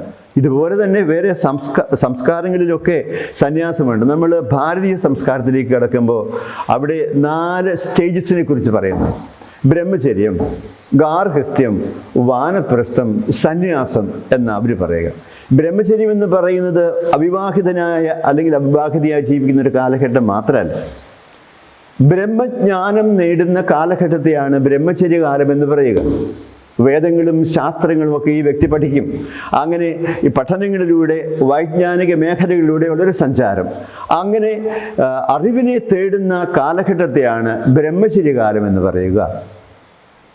രണ്ടാമത് ഗാർഹസ്ഥ്യമാണ്. പഠനമെല്ലാം കഴിഞ്ഞാൽ പിന്നെ അടുത്ത സ്റ്റേജ് ചെയ്താൽ നമുക്കറിയാം, നമ്മുടെ സാധാരണ ജീവിതത്തിൽ പോലെ തന്നെ പഠനമൊക്കെ കഴിഞ്ഞൊരു ജീവിക്കാൻ വഴിയൊക്കെ ആയിക്കഴിഞ്ഞാൽ പിന്നെ നമ്മൾ അടുത്ത ചിന്ത ഗാർഹസ്ഥ്യത്തെക്കുറിച്ചാണ്. ഗാർഹസ്ഥ്യം എന്ന് പറയുന്നത് നമുക്കറിയാം, ഗൃഹസ്ഥനായി ജീവിക്കുക, ഗൃഹസ്ഥയായി ജീവിക്കുക എന്നുള്ളതാണ്. അപ്പോൾ പിന്നെ വിവാഹമായി പുത്ര കളത്രാദികളോടുകൂടി ഒരുത്തും ജീവിക്കാൻ തുടങ്ങുന്നു, സ്വത്ത് സമ്പാദിക്കുന്നു. അങ്ങനെ കുടുംബജീവിതത്തിലേക്ക് കടന്നു പോകുന്ന കാലമാണ് ഗാർഹസ്ഥ്യം എന്ന് പറഞ്ഞാൽ. അതങ്ങനെ മക്കളും ഭാര്യയുമായിട്ട് കുറേ നാളൊക്കെ ജീവിച്ച് കുറേ സ്വത്തൊക്കെ സമ്പാദിച്ചതെല്ലാം മക്കൾക്ക് കൈയാളിച്ച് കൊടുത്തതിന് ശേഷം ഒരു ഏജ് കഴിയുമ്പോൾ റിട്ടയർമെൻറ്റ് എന്ന് പറയാമല്ലോ. ഇപ്പോഴും നമുക്ക് റിട്ടയർമെൻ്റ് ഒക്കെ ഉണ്ട്. അപ്പോൾ റിട്ടയർ ചെയ്ത് കഴിയുമ്പോൾ ഭർത്താവും ഭാര്യയും കൂടെ പിന്നെ ചെയ്യുന്നൊരു കാര്യമുണ്ട്. അവർ പുണ്യസ്ഥലങ്ങളൊക്കെ സന്ദർശിച്ചു ഇങ്ങനെ പല സ്ഥലങ്ങളിലൊക്കെ യാത്രയായി തീർത്ഥാടനമാക്കി ആയിട്ട് പോകുന്നൊരു കാലമാണ്, റെസ്റ്റ് എടുക്കുന്ന കാലമാണ്, അല്ലെങ്കിൽ വിശ്രമത്തിലേക്ക് കിടക്കുന്ന കാലമാണ്, ദൈവത്തെ അന്വേഷിച്ച് തുടങ്ങുന്നൊരു കാലമാണ് ഈ റിട്ടയർമെൻറ്റ് കാലം. അതിനെ നമ്മൾ വാനപ്രസ്ഥം എന്ന് പറയും. വനത്തിൽ പോയി താമസിക്കുന്ന കാലമാണ് ചിലപ്പോൾ പെട്ടെന്ന് നമ്മൾ ഓർത്തു പോകാൻ സാധ്യത. അല്ല, അത് ഈ വാനപ്രസ്ഥം എന്ന് പറയുന്ന റിട്ടയർമെൻറ്റ് ഏജാണ്. അങ്ങനെ ദൈവത്തെ തേടാനുള്ള താല്പര്യത്തോട് ബാക്കിയെല്ലാം മക്കളെയൊക്കെ ഏൽപ്പിച്ചിട്ട് ഈ അപ്പനും അമ്മയും കൂടെ അല്ലെങ്കിൽ അച്ഛനും അമ്മയും കൂടെ തീർത്ഥാടന സ്ഥലങ്ങളിലൂടെയൊക്കെ നടക്കുന്ന ഇത് കഴിഞ്ഞാൽ കുറേ നാൾ അങ്ങനെയൊക്കെ ജീവിക്കും. പ്രത്യേകിച്ചൊന്നുമില്ല. മക്കളെയൊക്കെ എല്ലാം ഭരമേൽപ്പിച്ച് കഴിഞ്ഞു. ഇനി സ്വന്തമായിട്ടൊന്നും വേണമെന്നൊന്നുമില്ല. ലാസ്റ്റ് സ്റ്റേജിലേക്ക് വന്നു കഴിയുമ്പോൾ ഈ കുടുംബനാഥൻ അല്ലെങ്കിൽ ഭർത്താവ് അമ്മയെ മകൻ ഏൽപ്പിച്ചു കൊടുക്കും. എന്നിട്ട് ഇദ്ദേഹം എവിടെയെങ്കിലും വനാന്തരങ്ങളിലോ ഒക്കെ പോയി തപസ്സും പ്രായശ്ചിത്തവുമായിട്ട് കഴിഞ്ഞുകൂടുകയാണ്. അങ്ങനെ ദൈവത്തെ തേടി ദൈവത്തെ കണ്ടെത്താനുള്ള ഉത്കടമായ ആഗ്രഹത്തോടു കൂടി കഴിഞ്ഞുകൂടുന്ന ഒരു കാലത്തെയാണ് നമ്മൾ സന്യാസമെന്ന് വിവക്ഷിക്കുക. ഇത് ഹൈന്ദവ പാരമ്പര്യത്തിൽ, ബുദ്ധമതത്തിലും ജൈനമതത്തിലും ഒക്കെ ഈ സന്യാസമുണ്ട്. അതും വളരെ സ്ഥായിയായ ഒരു ഭാവമായിട്ട് ആ മതവിശ്വാസികൾ കാണുന്നു. അങ്ങനെയുള്ളവരെ അവർ ആദരിക്കുകയും ബഹുമാനിക്കുകയും ചെയ്യും. 1 among 1000 becomes religious എന്ന് പറയാറുണ്ട്. 1000-ൽ ഒരുവൻ മാത്രമേ സന്യാസിയായിട്ട് മാറുന്നുള്ളൂ. എല്ലാവരും സന്യാസികളാകുന്നില്ല. സന്യാസത്തിൻ്റെ പല പടികളിൽ നമുക്ക് ജീവിക്കാൻ പറ്റും. എങ്കിലും പുരാണങ്ങളിലോ അല്ലെങ്കിൽ ഉപനിഷത്തുകളിലോ ഒക്കെ കാണുന്ന സന്യാസത്തിൻ്റെ ഏറ്റവും ലാസ്റ്റ് സ്റ്റേജിലെത്തുന്നത് 1 among 1000, 1000-ൽ ഒരുവനെ ഈ സന്യാസിയായിട്ട് മാറുന്നുള്ളൂ എന്ന് നമ്മൾ തിരിച്ചറിയുക. എല്ലാവരും സന്യാസികളാകുന്നില്ല. പക്ഷേ സന്യാസത്തിന് ചൈതന്യം ഉൾക്കൊണ്ട് ഭവനങ്ങളിൽ താമസിക്കാൻ ചിലർക്കൊക്കെ സാധിക്കുന്നുണ്ട് എന്ന് നമ്മൾ അറിയുക. അപ്പോൾ ഈ സന്യാസ വ്യക്തിത്വത്തെക്കുറിച്ചൊക്കെ നമ്മൾ ചിന്തിക്കും. നമുക്ക് ചില കാര്യങ്ങൾ മനസ്സിലാക്കാൻ പറ്റും. നമുക്ക് ഈ സന്യാസത്തിൻ്റെ പൂർണ്ണതയിലേക്ക് വളരാൻ പറ്റും. ക്രൈസ്തവ സന്യാസം എന്ന് പറയുന്ന വ്യത്യാസപ്പെട്ട ഒന്നാണ്. ഈ ക്രൈസ്തവ സന്യാസത്തിലേക്ക് നമ്മൾ കടന്നു വരുമ്പോൾ ഞാൻ പറഞ്ഞില്ലേ, എല്ലാവരും ആകുന്നില്ല. 1 among 1000 ഉള്ളൂ. എവറസ്റ്റ് കയറാൻ എല്ലാവരും ശ്രമിച്ചാലുണ്ട്. എല്ലാവരും എവറസ്റ്റിന് മുകളിൽ എത്തുന്നുണ്ട്. ടെൻസിങ്ങോ ഹിലാരിയോ ഒക്കെ അവിടെ എത്തിയതായിട്ടാണ് നമ്മൾ ചരിത്രത്തിൽ മനസ്സിലാക്കുക. മനുഷ്യനെക്കുറിച്ച് അങ്ങനെ കവിതയുണ്ട്. ആരീ മനുഷ്യൻ ഇത്തിരി കൂണുപോൽ കയറി നിൽക്കുന്ന ഈ പ്രപഞ്ചമേൽക്കൂരയിൽ. ഹിലാരിയും ടെൻസിങ്ങും ഒക്കെ അവിടെ എത്തിയപ്പോൾ പാടിയതാണ്, കവി പാടിയതാണ്. ആരീ മനുഷ്യൻ ഇത്തിരി കൂണുപോൽ കയറി നിൽക്കുന്ന ഈ പ്രപഞ്ചമേൽക്കൂരയിൽ എന്ന് പറഞ്ഞാൽ സന്യാസത്തിന് മേൽക്കൂരിൽ എത്താൻ എല്ലാവർക്കും സാധിച്ചെന്ന് വരില്ല. അത് കുറച്ച് പേർക്ക് മാത്രമേ ആയിട്ടുള്ളൂ അല്ലെങ്കിൽ ആകുന്നുള്ളൂ നമ്മൾ ചരിത്രത്തിന് മനസ്സിലാക്കുകയാണ്. പക്ഷേ ഇവിടെ നമ്മൾ കാണുന്ന ക്രിസ്ത്യൻ സന്യാസം എന്ന് പറയുന്നത്, നമ്മളൊക്കെ ജീവിക്കുന്ന ക്രിസ്ത്യൻ സന്യാസത്തിനാണ് പല ഗ്രേഡുകളൊക്കെ ഉണ്ട്, പല തലങ്ങളുണ്ട്. അപ്പോൾ വളരെ സ്ട്രിക്റ്റായിട്ട് ജീവിച്ചിരുന്ന സന്യാസങ്ങളുടെ കഥകളൊക്കെ പറയുന്നതല്ലേ നമ്മുടെ മൊണാസ്റ്റിക് സ്പിരിച്വാലിറ്റി എന്നൊക്കെ പറയുന്നത്. ആശ്രമങ്ങളിലൊക്കെ പോയി തനിച്ചും സംഘമായും സന്യാസികൾ ജീവിച്ചിരുന്നു. സെയിൻറ്റ് ബെനഡിക്റ്റിനെയൊക്കെ നമുക്കിപ്പോഴും ഈ സന്ദർഭത്തിൽ ഓർക്കാൻ പറ്റും. അദ്ദേഹമാണ് ഒരു സിസ്റ്റമാറ്റിക് റിലീജിയസ് ലൈഫിനുള്ള അടിസ്ഥാനവും നിയമങ്ങളൊക്കെ ഉണ്ടാക്കി മനുഷ്യൻ. അതിനു മുമ്പ് ആങ്കറൈറ്റ്സ് ആൻഡ് സെനോബൈറ്റ്സ് എന്നൊക്കെ പറഞ്ഞ് 2 വിഭാഗം തനിച്ച് ജീവിക്കുന്നവർ, സംഘാതമായി ജീവിക്കുന്ന സന്യാസികളൊക്കെ ഉണ്ടായിരുന്നു. അവരൊക്കെ ജീവിച്ചത് ഈ സന്യാസത്തിൽ അതിൻ്റെ പൂർണ്ണതയിലാണ്. പിന്നീട് നമുക്കറിയാം സന്യാസ സമൂഹങ്ങളൊക്കെ ധാരാളമുണ്ടായി. ചില പ്രത്യേക പ്രേക്ഷിത വേല നിർവഹിക്കുന്നതിന് വേണ്ടിയിട്ട് സന്യാസ സമൂഹങ്ങളൊക്കെ രൂപപ്പെട്ടു വന്ന കഥകളൊക്കെ സന്യാസത്തിൻ്റെ ചരിത്രം പഠിക്കും. നമുക്കറിയാം സെയിൻറ്റ് വിൻസെൻ്റ് ഇപ്പോൾ അദ്ദേഹം ചരിത്രത്തിൽ അറിയപ്പെടുന്ന ഒരു സന്യാസ സഭാ സ്ഥാപകൻ. അദ്ദേഹം അന്ന് ഫ്രാൻസിലൊക്കെ ഉണ്ടായിരുന്ന പ്ലേഗ് ബാധിച്ച ആരും നോക്കാൻ അന്വേഷിക്കാൻ ഇല്ലാത്ത ജീവിതങ്ങൾക്ക് വേണ്ടിയിട്ട് ജീവിതം മാറ്റിവെക്കാൻ അദ്ദേഹം തുനിഞ്ഞു. അദ്ദേഹത്തിൻ്റെ കൂടെ വേറെ ആളുകൾ കടന്നു വന്നു. അദ്ദേഹം തന്നെ പല സന്യാസ സംഘങ്ങളെ അതിനുവേണ്ടി രൂപപ്പെടുത്തി. അപ്പോൾ ഒരു functional aspect of religious life എന്ന് പറയുന്നത് ഉണ്ടായതായിട്ടൊക്കെ നമുക്കറിയാം. നിങ്ങളുടെ സന്യാസഭ എങ്ങനെയാണെന്ന് ആലോചിച്ച് നോക്കിയോളൂ. എങ്ങനെയാണ് ഉണ്ടായത്? അതിൻ്റെ സ്ഥാപകൻ ആരാ? അല്ലെ എന്താണ് പ്രേക്ഷിത വേല എന്നൊക്കെ, നിങ്ങളുടെ സന്യാസ ജീവിതം അല്ലെങ്കിൽ ആ സഭ എങ്ങനെയാണ് ഉണ്ടായത് എന്നൊക്കെ രൂപപ്പെട്ടതെന്ന് ചിന്തിക്കുകയൊക്കെ നല്ലതാണ്. അപ്പോൾ അതേ സമയം നമ്മളങ്ങനെ ഓർക്കുമ്പോൾ ഈ സന്യാസം എന്ന് പറയുന്നത് ഒരു ജീവിതത്തിൻ്റെ പ്രത്യേകമായൊരു അവസ്ഥാവിശേഷമാണ്. നമുക്കതിനെക്കുറിച്ച് ഒത്തിരി കാര്യങ്ങളൊക്കെ ചരിത്രത്തിൽ നിന്നൊക്കെ പഠിക്കാൻ പറ്റും. അപ്പോൾ ഒരു സുകുമാർ അഴീക്കോടിൻ്റെ ഒരു പുസ്തകമുണ്ട്. അങ്ങനെ അദ്ദേഹം ഇതേക്കുറിച്ചൊക്കെ പറയുന്നത്, അദ്ദേഹം ഒരു വലിയ പണ്ഡിതനായ മനുഷ്യനല്ലേ. അപ്പോൾ അദ്ദേഹം സുകുമാർ അഴീക്കോടിൻ്റെ ഭാവന എന്ന വിസ്മയം എന്ന് പറയുന്ന പുസ്തകത്തിനകത്ത് ഈ സന്യാസത്തെക്കുറിച്ച് പറയുന്നുണ്ട്. അദ്ദേഹം പറയുന്ന ഒരു കാര്യം ഇതാണ്: സന്യാസം എന്ന് പറയുന്നത് ആകർഷണീയമായ ഒന്നാണ്. സന്യാസത്തിൻ്റെ ആകർഷണീയത എന്ന് പറയുന്നത് താരതമ്യപ്പെടുത്താൻ പറ്റാത്ത ഒന്നാണ്. കാരണം ബ്രഹ്മചര്യം, ഗാർഹസ്ഥ്യം, വാനപ്രസ്ഥം, സന്യാസം എന്ന് പറയുന്ന ഈ 4 ദിശകളിലൂടെ ഒരു പ്രത്യേക സ്റ്റേജിൽ മനുഷ്യൻ എത്തിച്ചേരുമ്പോൾ അവൻ ഈശ്വര ബന്ധത്തിന് മനുഷ്യനായി മാറുക, അവൻ ഈശ്വരീയത നിറഞ്ഞ വ്യക്തിയായിട്ട് മാറുക. അത് സാധാരണക്കാരനെ കൊണ്ട് പറ്റാത്തതായതുകൊണ്ട് അങ്ങനെ എത്തിയവരെ ഈ സമൂഹം ആദരിക്കുന്നു. അതിൻ്റെ ആകർഷണം ഇത് വല്ലാത്ത ഒന്നാണ് എന്ന് നമ്മൾ തിരിച്ചറിയുകയാണ്. അറിയാതെ എഴുന്നേറ്റ് പോകും. ഞാൻ ഓർക്കുന്നു, ഈ ആറ്റൻബറോയുടെ ഗാന്ധി എന്ന് പറയുന്ന ഒരു സിനിമയില്ലേ, നമ്മുടെ സ്വാതന്ത്ര്യ സമരത്തെക്കുറിച്ചൊക്കെ പറയുന്നതാണ്. ആറ്റൻബറോയുടെ ഗാന്ധി എന്ന് പറയുന്ന സിനിമ, അത് അന്നൊക്കെ വളരെ പ്രസിദ്ധമായ ഒരു സിനിമയായിരുന്നു. ഗാന്ധിജിയെക്കുറിച്ചൊരു സിനിമയായിരുന്നു. അതിനകത്ത് ഗാന്ധിജിയെ ജയിലിലിട്ടിരിക്കുക. വിസ്തരിക്കാൻ വേണ്ടിയിട്ട് ജയിലിൽ നിന്ന് ഗാന്ധിയെ കൊണ്ടുവരുന്നൊരു രംഗമുണ്ട്. അപ്പോൾ ഇംഗ്ലീഷുകാർ അവരുടെ പ്രധാനപ്പെട്ട ഭരണകർത്താക്കളെല്ലാം ഒരു സ്റ്റേജിൽ ഇങ്ങനെ ഇരിപ്പുണ്ട്. അപ്പോൾ ഗാന്ധിജിയെ ഒരു പട്ടാളക്കാരൻ ജയിലിൽ നിന്ന് കൊണ്ടുവരികയാണ്. പ്രായം ചെന്ന അർത്ഥനഗ്നനായ ഫക്കീർ, പണ്ട് വിൻസ്റ്റൺ ചർച്ചിൽ വിളിച്ച ഗാന്ധിജി ഒരു മുണ്ട് മാത്രം തറ്റുടുത്ത് ഒരു വടിയും കുത്തി വൃദ്ധനായ ഈ ജ്ഞാനവൃദ്ധൻ കയറി വരുന്നു. നട കയറി സ്റ്റേജിലേക്ക് കയറി വരുമ്പോൾ അറിയാതെ അവിടെ ഇരുന്ന് ആ ബ്രിട്ടീഷ് ഭരണകർത്താക്കൾ എഴുന്നേറ്റ് പോകുകയാണ്. ഗാന്ധിജി എന്ന് പറയുന്ന ആ മനുഷ്യൻ്റെ ധാർമ്മിക ശക്തിയുടെ മുമ്പിൽ, അദ്ദേഹത്തിൻ്റെ വ്യക്തിത്വത്തിന് മുമ്പിൽ കീഴടങ്ങുകയാണ് ബ്രിട്ടീഷ് നേതാക്കന്മാർ. അവർ അറിയാതെ എഴുന്നേറ്റ് നിൽക്കുകയാണ്. അദ്ദേഹം നല്ലൊരു സന്യാസിയായിട്ട് അദ്ദേഹത്തെ നമുക്ക് വിഭാവന ചെയ്യാൻ പറ്റും. ഗാന്ധിജി ബ്രഹ്മചര്യവും ഗാർഹസ്ഥ്യം എന്ന് പറയുന്നതൊക്കെ ഉപേക്ഷിച്ചു. അദ്ദേഹം ഒരു സന്യാസിയെ പോലെ ഒരു മിതിയിടിയിട്ട്, ഒരു മുണ്ടുടുത്ത്, ഒരു മുണ്ട് പുതച്ച് ഈ ഭാരതത്തിൻ്റെ വിരിമാറിലൂടെ എത്ര നാൾ ഈ മക്കൾക്ക് വേണ്ടി നടന്നു. അദ്ദേഹം എങ്ങനെയാണ് മരിക്കുന്നത്? ഞാൻ പലപ്പോഴും ഓർക്കാണ്, നമ്മുടെ ഈ നാട്ടിലെ ഇപ്പോൾ രാഷ്ട്രീയ പ്രസംഗങ്ങളൊക്കെ കവലകളിലൊക്കെ നടത്താറില്ല. രാഷ്ട്രീയ പാർട്ടിയുടെ മീറ്റിംഗ്, ഒരു രാഷ്ട്രീയ പാർട്ടി വേറൊരു രാഷ്ട്രീയ പാർട്ടി കുറ്റം പറയുന്നത് നമ്മൾ കേൾക്കുന്നത് ശരിയല്ലേ? അതേസമയം ഗാന്ധിജി നടത്തിയത് രാഷ്ട്രീയ സമ്മേളനങ്ങളല്ലായിരുന്നു, പ്രാർത്ഥനാ സമ്മേളനങ്ങളായിരുന്നു. നമ്മൾ തിരിച്ചറിയണം. അങ്ങനെ ഒരു പ്രാർത്ഥനാ സമ്മേളനത്തിൽ പോയ സമയത്തല്ലേ അദ്ദേഹത്തെ വെടിവെച്ചു കൊല്ലുക. ഹരേ റാം എന്ന് പറഞ്ഞുകൊണ്ട് ആ ജ്ഞാനവൃദ്ധൻ മൃതിയടഞ്ഞു. ഈ ഭാരതത്തിൻ്റെ ആത്മാവിനെ കണ്ടെത്തിയ മനുഷ്യൻ, ഭാരതത്തിൻ്റെ ആത്മാവിനെ തന്ന മനുഷ്യൻ എന്നൊക്കെ നമുക്ക് ഗാന്ധിജിയെക്കുറിച്ച് ഒരുപാട് പറയാൻ പറ്റും. ശരിക്കും പറഞ്ഞാൽ ഒരു സന്യാസിയുടെ പരിവേഷം ഉൾക്കൊള്ളുന്ന വ്യക്തിയായിരുന്നില്ലേ ഇദ്ദേഹം? അപ്പോൾ ജനം ആദരിക്കുന്നു യഥാർത്ഥ സന്യാസത്തെ എന്നാണ് ഞാൻ പറഞ്ഞു വരിക. അവരൊക്കെ സമൂഹത്തിൻ്റെ ധാർമ്മികതയുടെ, ഈശ്വരബന്ധത്തിൻ്റെ, നന്മയുടെയൊക്കെ കാവൽ ദൂതന്മാരാണ്. അപ്പോൾ സന്യാസത്തിന് അങ്ങനെതായ ഒരു ആകർഷണീയത ഉണ്ട് നമ്മൾ തിരിച്ചറിയുകയാണ്. അതേസമയം നമുക്കറിയാം സന്യാസത്തിൽ വ്യാജ ടൈപ്പുകളുണ്ട്. സന്യാസത്തിൽ വ്യാജ സന്യാസങ്ങളുണ്ട് എന്ന് അദ്ദേഹം എടുത്തു പറയുന്നുണ്ട് ഈ സുകുമാർ അഴീക്കോടിൻ്റെ ലേഖനത്തിൽ.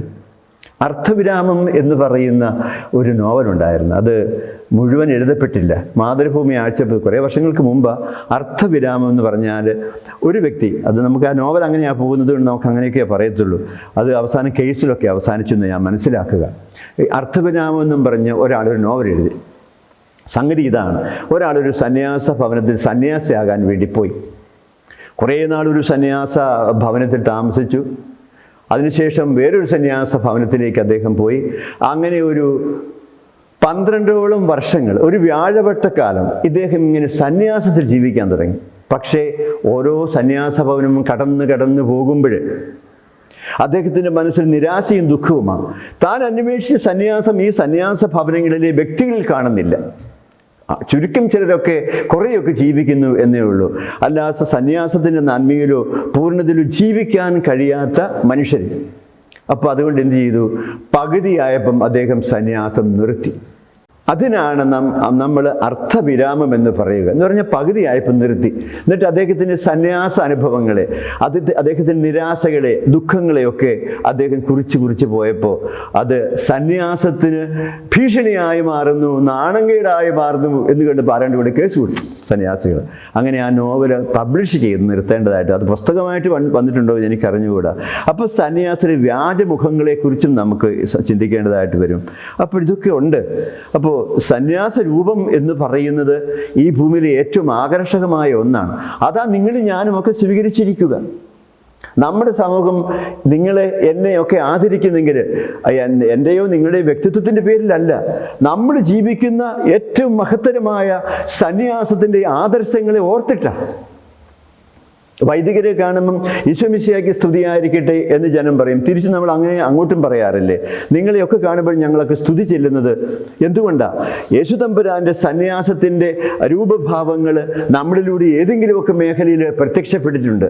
അല്ലെങ്കിൽ നമ്മളെപ്പോലുള്ളവർ, നമുക്ക് മുമ്പേ പോയവരോ ഒപ്പം നിൽക്കുന്നവരോ ആയ ആളുകൾ സന്യാസത്തിന് മഹത്തരമായ ആശയങ്ങൾ, ആദർശങ്ങൾ ജീവിക്കുന്നവരായതുകൊണ്ട് ഈ പൊതുസമൂഹം നിങ്ങളെയും എന്നെയൊക്കെ ആദരിക്കുന്നു, ബഹുമാനിക്കുന്നു.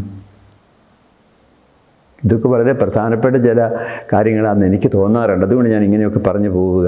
നമുക്കതുകൊണ്ട് നമ്മൾ ജീവിക്കുന്ന സന്യാസത്തിൻ്റെ ഏറ്റവും മനോഹരമായ തലങ്ങളെ നമുക്ക് ഈ സമൂഹത്തിൽ ഒരു സാക്ഷ്യം പോലെ പ്രകടിപ്പിക്കേണ്ടതായിട്ട്, അത് സാക്ഷ്യത്തിൻ്റെ ജീവിതമാണ്. അങ്ങനെയാണ് സന്യാസത്തിലേക്ക് മറ്റുള്ളവരൊക്കെ ആകർഷിക്കപ്പെടുക. ഇന്ന് നമുക്കറിയാം, ദൈവവിളികളുടെ കാര്യമൊക്കെ പറയുമ്പോൾ എല്ലാ സഭക്കാരും വ്യത്യാസം കൂടാതെ വിലപിക്കുന്ന ഒരു മേഖല എന്ന് പറയുന്നത് സന്യാസത്തിലേക്ക് പുതിയ പുതിയ ആളുകൾ കടന്നു വരുന്നില്ല എന്നുള്ളതുകൊണ്ടാണ്. സന്യാസത്തിൽ ദൈവവിളികൾ കുറയുന്നു. എന്തുകൊണ്ടാണ് ദൈവവിളികൾ കുറയാന്ന് ചോദിച്ചാൽ, നമ്മൾ എല്ലാവർക്കും ജോലി കിട്ടിപ്പോയത് കൊണ്ടോ അല്ലെങ്കിൽ ജോലി തേടി നമ്മുടെ ചെറുപ്പക്കാരെല്ലാം വിദേശങ്ങളിലേക്ക് പോകുന്നത് കൊണ്ടോ ഒന്നുമല്ല. അതൊരു ചെറിയ കാരണമാകാം, പല കാരണങ്ങളും ഒന്നായിത്തീരാം.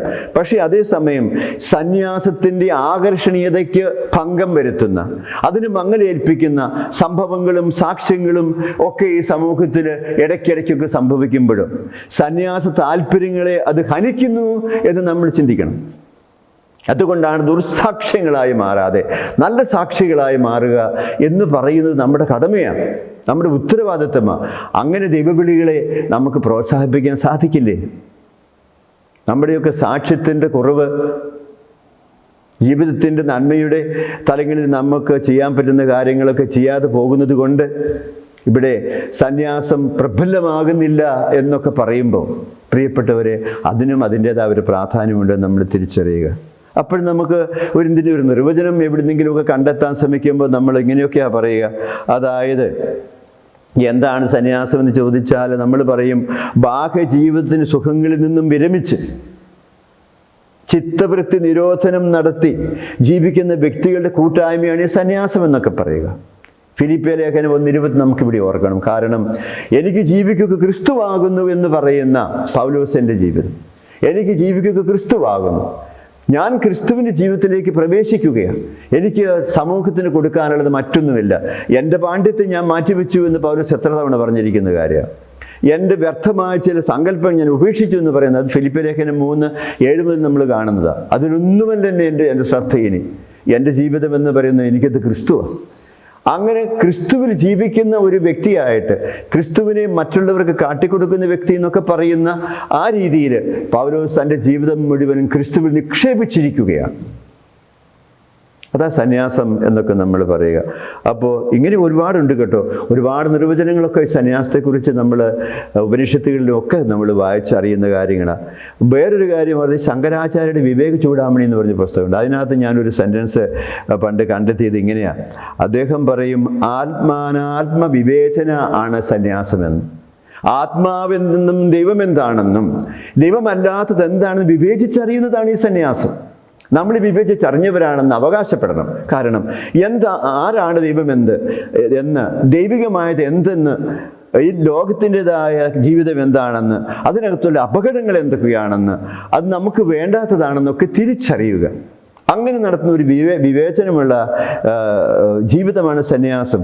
ഈ വിവേചനത്തിൻ്റെ ബാക്കിപത്രമാണ് നമ്മുടെ സന്യാസ വ്രതങ്ങൾ എന്നൊക്കെ പറയുക. സമ്പത്ത് എന്ന് പറയുന്നത് അത്ര അനിവാര്യമായ ഒരു കാര്യമൊന്നുമല്ല. സമ്പത്തില്ലെങ്കിലും ജീവിക്കാം. ഉണ്ടായിട്ടതിനെ മാറ്റിവെച്ചിട്ട് നമ്മൾ ദാരിദ്ര്യത്തിലേക്ക് കടന്നു വരും വലിയൊരു പ്രത്യേകത അതിനില്ലേ. എനിക്ക് ജീവിക്കാമായിരുന്നിട്ടും, ഞാൻ സമ്പത്ത് നേടാനുള്ള എല്ലാ സാധ്യതകളും എൻ്റെ മുമ്പിൽ ഉണ്ടായിരുന്നിട്ടും അതിനെ മാറ്റിവെച്ചിട്ട് ഞാൻ ലാളിത്യത്തിലും ദാരിദ്ര്യത്തിലും ജീവിക്കുക എന്ന് പറയുന്ന അതിൻ്റെ ഒരു പ്രത്യേകതയുണ്ട്. അപ്പോൾ ഇതിൻ്റെയൊക്കെ ക്രിസ്തുവിനെ കണ്ടെത്തുമ്പം ഉണ്ടാകുന്ന പരിണിത ഫലം പോലെ നിൽക്കുന്നതാണ് ഈ സന്യാസ വ്രതങ്ങൾ. അല്ലെങ്കിൽ ക്രിസ്തുവിനെ അനുഗമിക്കാനുള്ള മാർഗങ്ങളാണ് വ്രതങ്ങൾ അങ്ങനെ ഒരു പാട്ടില്ലേ, കുരിശിൻ്റെ മുമ്പിൽ ശിഷ്യൻ വരിക്കും ചൈതന്യമല്ലോ വ്രതങ്ങൾ, ഗുരുവിനെ എന്നും പിന്തുടർന്നിടാൻ മാർഗങ്ങളല്ലോ വ്രതങ്ങൾ. അപ്പോൾ വ്രതങ്ങൾ പോലും ഈ ക്രിസ്തുവിനെ കേന്ദ്രീകരിച്ചുള്ള ജീവിതത്തിൻ്റെ ബാക്കി പത്രങ്ങളാണ്. അപ്പോൾ അതുപോലെ തന്നെ നമുക്ക് എന്താ ബ്രഹ്മചര്യം എന്ന് പറയുന്നത്? നമ്മുടെ ബ്രഹ്മചര്യം എന്ന് പറയുന്നത് ബ്രഹ്മജ്ഞാനം നേടുന്ന കാലം മാത്രമല്ല, ജീവിതകാലം മുഴുവൻ നമ്മുടെ ആത്മാവിനെയും മനസ്സിനെയും ശരീരത്തെയും വ്യക്തിത്വത്തെ ദൈവത്തിന് അടിയറ വയ്ക്കുമ്പോൾ ഉണ്ടാകുന്ന ജീവിതമാണ്. അത് ബ്രഹ്മചര്യം എന്നൊക്കെ പറയും. അത് കൊടുക്കാനും അത് വ്യയം ചെയ്യാനും ഒക്കെ ഉള്ളതാണെന്ന് നമുക്ക് കൃത്യമായിട്ടറിയാം. അങ്ങനെ ബ്രഹ്മചര്യവ്രതം നമ്മൾ സൂക്ഷിക്കുന്നു. എന്താ അനുസരണം എന്നൊക്കെ പറയുക? നമ്മുടെ വ്യക്തിത്വത്തിൻ്റെ അടിയറവയ്ക്കലാണത് എന്ന് നമ്മൾ പറയുക. ദൈവിക പദ്ധതികൾക്ക് വേണ്ടിയിട്ട്, ഒരു സഭയുടെ ചൈതന്യത്തിന് വേണ്ടിയിട്ട്, അതിൻ്റെ പ്രേക്ഷിത വേലയ്ക്ക് വേണ്ടിയിട്ട് നമ്മളെ തന്നെ, നമ്മുടെ ജീവിതത്തെ, നമ്മുടെ കഴിവുകളെ, നമ്മുടെ സിദ്ധികളെ എല്ലാം നമ്മൾ അടിയറവയ്ക്കുന്നതാണ് ഈ വ്രതത്തിലൂടെയൊക്കെ നമ്മൾ കണ്ടെത്തുക. അപ്പോൾ അതൊരു ഓപ്ഷനായിട്ടല്ലേ നമ്മൾ കണ്ടെത്തുക, അല്ലാതെ ആരും അടിച്ചേൽപ്പിക്കുന്നതൊന്നുമല്ല. അടിച്ചേൽപ്പിക്കുന്ന നല്ല വ്രതങ്ങൾ നമ്മൾ സ്വമനസ്സ സ്വീകരിക്കുന്നതാണ്. അപ്പോൾ അതിൻ്റേതായ ഒരു പ്രാധാന്യം നമ്മുടെ ജീവിതത്തിൽ അതിനുണ്ട്. അതുകൊണ്ട് വ്രതങ്ങളെയൊക്കെ കൃത്യമായിട്ട് പാലിച്ചുകൊണ്ട് ജീവിക്കാൻ നമ്മൾ പരിശ്രമിച്ചാൽ മതി. ബാക്കി പരിശുദ്ധാത്മാവ് നമുക്ക് തന്നുകൊള്ളുമെന്ന് നമ്മൾ അറിയുക. അപ്പം നല്ലതും മോശമായതും ശ്രേഷ്ഠമായതും അല്ലാത്തതും വിവേചിച്ചറിയുന്ന ഒരു ജീവിതത്തിൻ്റെ ഒരു വിവേചന ഈ സന്യാസത്തിലുണ്ട് നമുക്കറിയാം. ഇവിടെ ആത്മാവിനെയൊന്നും നമ്മൾ മറന്നുകൊണ്ടല്ല, ആത്മാവിനെ തന്നെയാണ് നമ്മൾ തേടി നടക്കുക എന്നത്. അപ്പം നമുക്ക് നമ്മുടെ ഫ്രാൻസിസ് അസീസിയെക്കുറിച്ചൊക്കെ ഓർക്കാൻ സാധിക്കും. ഫ്രാൻസിസ് അസീസി എന്ന് പറയുന്ന വ്യക്തി ദരിദ്രനും വിനീതനും ക്രൂശിതനുമായ ക്രിസ്തു മതി എന്ന് ചിന്തിച്ചവനാണ്. എനിക്ക് ദരിദ്രനും വിനീതനും ക്രൂശിതനുമായ ക്രിസ്തു മതി എന്ന് പറഞ്ഞ മനുഷ്യൻ, അത് ജീവിതത്തിൽ 100% ആവിഷ്കരിക്കാൻ കഷ്ടപ്പെട്ട മനുഷ്യൻ, സഹനങ്ങൾ ഏറ്റെടുത്ത മനുഷ്യൻ.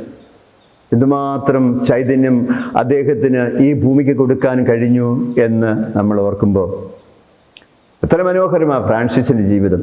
അത് കൂടുതൽ വായിക്കുമ്പോൾ ഗാഡ്സ് പോപ്പർ എന്ന് പറഞ്ഞ് കസന്തി സാക്കീസിൻ്റെ ഒരു മനോഹരമായ നോവലുണ്ട്. അത് ഈ മലയാളത്തിൽ വിവർത്തനം ചെയ്ത് കേട്ടപ്പോൾ ഒരുപാട് പേര് അത് വായിച്ചു.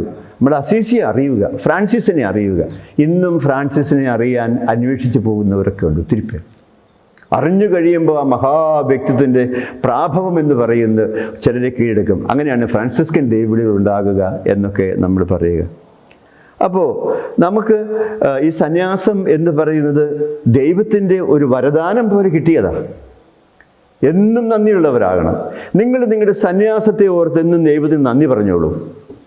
തമ്പുരാനെ സ്തോത്രം, സ്തുതി, ആരാധന മകത്. എൻ്റെ സന്യാസത്തെ ഓർത്ത് നിനക്ക് ഞാൻ നന്ദി പറയുന്നു, സ്തുതി പറയുന്നുവെന്ന് ദൈവത്തോട് എന്നും പ്രഭാതത്തിൽ ഏറ്റിരുന്ന് പറയുകയാണെങ്കിൽ നിങ്ങൾക്ക് സന്യാസം ജീവിക്കാനുള്ള കൃപ കിട്ടും. അതിനെതിരായി ഉയരുന്ന എല്ലാത്തിനെയും അതിജീവിക്കാൻ നിങ്ങളെ ദൈവം പ്രാപ്തരാക്കി തീർക്കും. അതുകൊണ്ട് എന്നും ഈ സന്യാസ ദൈവവിളിയെ ഓർത്ത് ദൈവത്തിന് സ്തുതി പറയണം. അപ്പം നമ്മൾ വ്യതിചരിച്ച് പോവില്ല. പ്രശ്നങ്ങളോ പ്രതിസന്ധികളോ ഉണ്ടാവുന്നില്ല, അല്ല ഉണ്ടാകില്ലെന്ന് നമ്മൾ പറയുന്നില്ല. പക്ഷേ നമ്മളെപ്പോഴും ഈ ദൈവദാനത്തെ ഓർ ദൈവത്തെ സ്തുതിക്കുന്നുവോ, അപ്പോഴാ ദാനം നമ്മളിൽ കുറച്ചുകൂടി വർദ്ധിച്ചു വരികയാണ് ചെയ്യുക. ഏത് നന്മയെ ഓർത്ത് ദൈവത്തെ സ്തുതിക്കുന്നുവോ ആ നന്മ നമ്മിൽ വളരും, ആ നന്മ നമ്മിൽ അടിവറയ്ക്കുമെന്ന് പറയുന്നത് പോലെ സന്യാസത്തെ ഓർത്ത് ദൈവത്തെ സ്തുതിച്ച് മഹത്വപ്പെടുത്തിക്കൊണ്ട് ജീവിക്കാൻ തുടങ്ങിയാൽ സന്യാസം നമ്മളിൽ ബലപ്പെടും, സന്യാസം നമ്മൾ രൂഢമൂലമായി വരും, സന്യാസത്തിൻ്റെ ചൈതന്യത്തിനൊത്ത് ജീവിക്കാനുള്ള കൃപ നമുക്ക് കിട്ടും. അതുകൊണ്ട് എന്നും ഈ സന്യാസത്തെ ഓർത്ത് ദൈവത്തിന് സ്തുതി പറയണം. വേറെ ഒന്നും പ്രാർത്ഥിക്കാനില്ലാത്ത ചുമ്മാ ഇരുന്ന് എൻ്റെ പ്രിയ സഹോദരങ്ങളെ, രാവിലെയൊക്കെ ആകും അല്ലെങ്കിൽ നമ്മുടെ പ്രാർത്ഥനാ സമയം നമുക്കൊന്നും പ്രാർത്ഥിക്കാനൊന്നും തോന്നുന്നില്ല എന്ന് വിചാരിച്ചുള്ളൂ. അപ്പോഴൊക്കെ ഈ സന്യാസത്തെ ഓർത്ത് ദൈവത്തിന് സ്തുതി പറഞ്ഞാൽ മതി. അതിന് വലിയൊരു പ്രാർത്ഥനയാണ്. അപ്പോൾ ദൈവം നമുക്ക് ജീവിക്കാനുള്ള കൃപ ഇതിലൂടെ തരുമെന്ന് നമുക്ക് വിശ്വസിക്കാം. ഇനി നമുക്കറിയാം ആധുനിക ഒരുപാട് പഠനങ്ങളൊക്കെ ഇതിലൂടെ വരുന്നുണ്ട്, സന്യാസത്തെക്കുറിച്ച് വരുന്നു. നമ്മുടെ ഇപ്പോഴത്തെ മാർപ്പാപ്പ തന്നെ ഒരു സന്യാസിയല്ലേ, അതൊരു പ്രത്യേകത. അദ്ദേഹത്തിൻ്റെ ആ ലാളിത്യവും ഫ്രാൻസിസ് എന്ന പേരിനോട് ചേർത്ത് വെച്ചുള്ള ജീവിതത്തിൻ്റെ ആ പ്രത്യേകതകളൊക്കെ എത്രയും ആകർഷണീയമാണ്.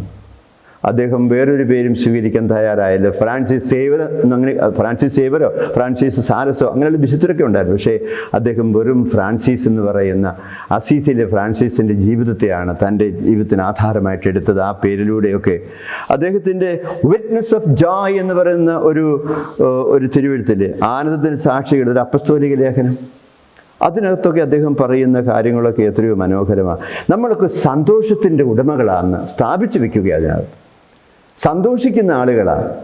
ഈ ലോകത്തിൻ്റെതായ കഷ്ടപ്പാടുകളോ ബുദ്ധിമുട്ടുകളോ ഒന്നും ഇല്ലാഞ്ഞിട്ടല്ല, നമ്മൾ ഉപേക്ഷിച്ച് കളഞ്ഞല്ല, നമ്മൾ വെല്ലുവിളിക്കുന്നുണ്ടാവാം. എങ്കിൽ പോലും സഹനങ്ങളിലൂടെ കടന്നു പോകേണ്ടി വന്നാലും പ്രതിബന്ധങ്ങളുണ്ടായാലും അതിൻ്റെയൊക്കെ അപ്പുറം ഒരു ജോയ്, ഒരു ആനന്ദം അനുഭവിക്കുന്നവരാണ് സന്യാസികൾ എന്ന കാര്യം മാർപ്പാപ്പ നമ്മളെ ഓർമ്മപ്പെടുത്തുക ഈ അപ്പസ്തോലിക ലേഖനത്തിലൂടെ. അദ്ദേഹം തന്നെയല്ലേ 2014 നവംബർ മാസം മുതൽ പിറ്റേ വർഷം ഫെബ്രുവരി വരെ ഒക്കെയുള്ള കാലഘട്ടത്തെ സമർപ്പിത വർഷമായിട്ട് പ്രഖ്യാപിച്ചത്. അതിനൊക്കെ ഒരുപാട് വിശദീകരണങ്ങളും വ്യാഖ്യാനങ്ങളൊക്കെ വന്നു കഴിഞ്ഞ ഒരു വിഷയമാണ്. സമർപ്പിത വർഷം ആയിട്ട് അദ്ദേഹം പ്രഖ്യാപിച്ചു ഈ കാലഘട്ടത്തെ. കാരണം അത്രയും പ്രാധാന്യമുണ്ട്. നമ്മൾ ദിവികാരുണ്യ വർഷം, കുടുംബ വർഷം എന്നൊക്കെ പറഞ്ഞ് പല വർഷങ്ങളെ നമ്മളിങ്ങനെ ആക്കിയതുപോലെ സന്യാസ ജീവിതത്തെ കേന്ദ്രീകൃതമായിട്ട് സന്യാസ വർഷം എന്ന് പറഞ്ഞ ഒരു കാലഘട്ടത്തെ 2014 മുതൽ മാർപ്പാപ്പ മാറ്റിവെച്ചപ്പോൾ അതിൻ്റെ പിറകിൽ അദ്ദേഹം കണ്ട പ്രാധാന്യം എന്ന് പറയുന്നത് ഓരോ സന്യാസിനെയും തൻ്റെ സന്യാസ ജീവിതത്തെ ഗൗരവത്തോടെ കാണണമെന്നുള്ള കാര്യമാണ്. പലപ്പോഴും നമ്മൾ പലതും ഗൗരവത്തോടെ കാണാറില്ല. അങ്ങനെ ഗൗരവത്തോടെ കാണാതെ വരുമ്പോൾ എസെൻഷ്യലായിട്ടുള്ളത് പലതും നമുക്ക് നഷ്ടപ്പെട്ടു പോകും എന്ന് ഓർക്കുകയാണ്. അതുകൊണ്ട് നമുക്ക് സന്യാസ ജീവിതത്തെ ഗൗരവത്തോടെ കാണാൻ സാധിക്കുക.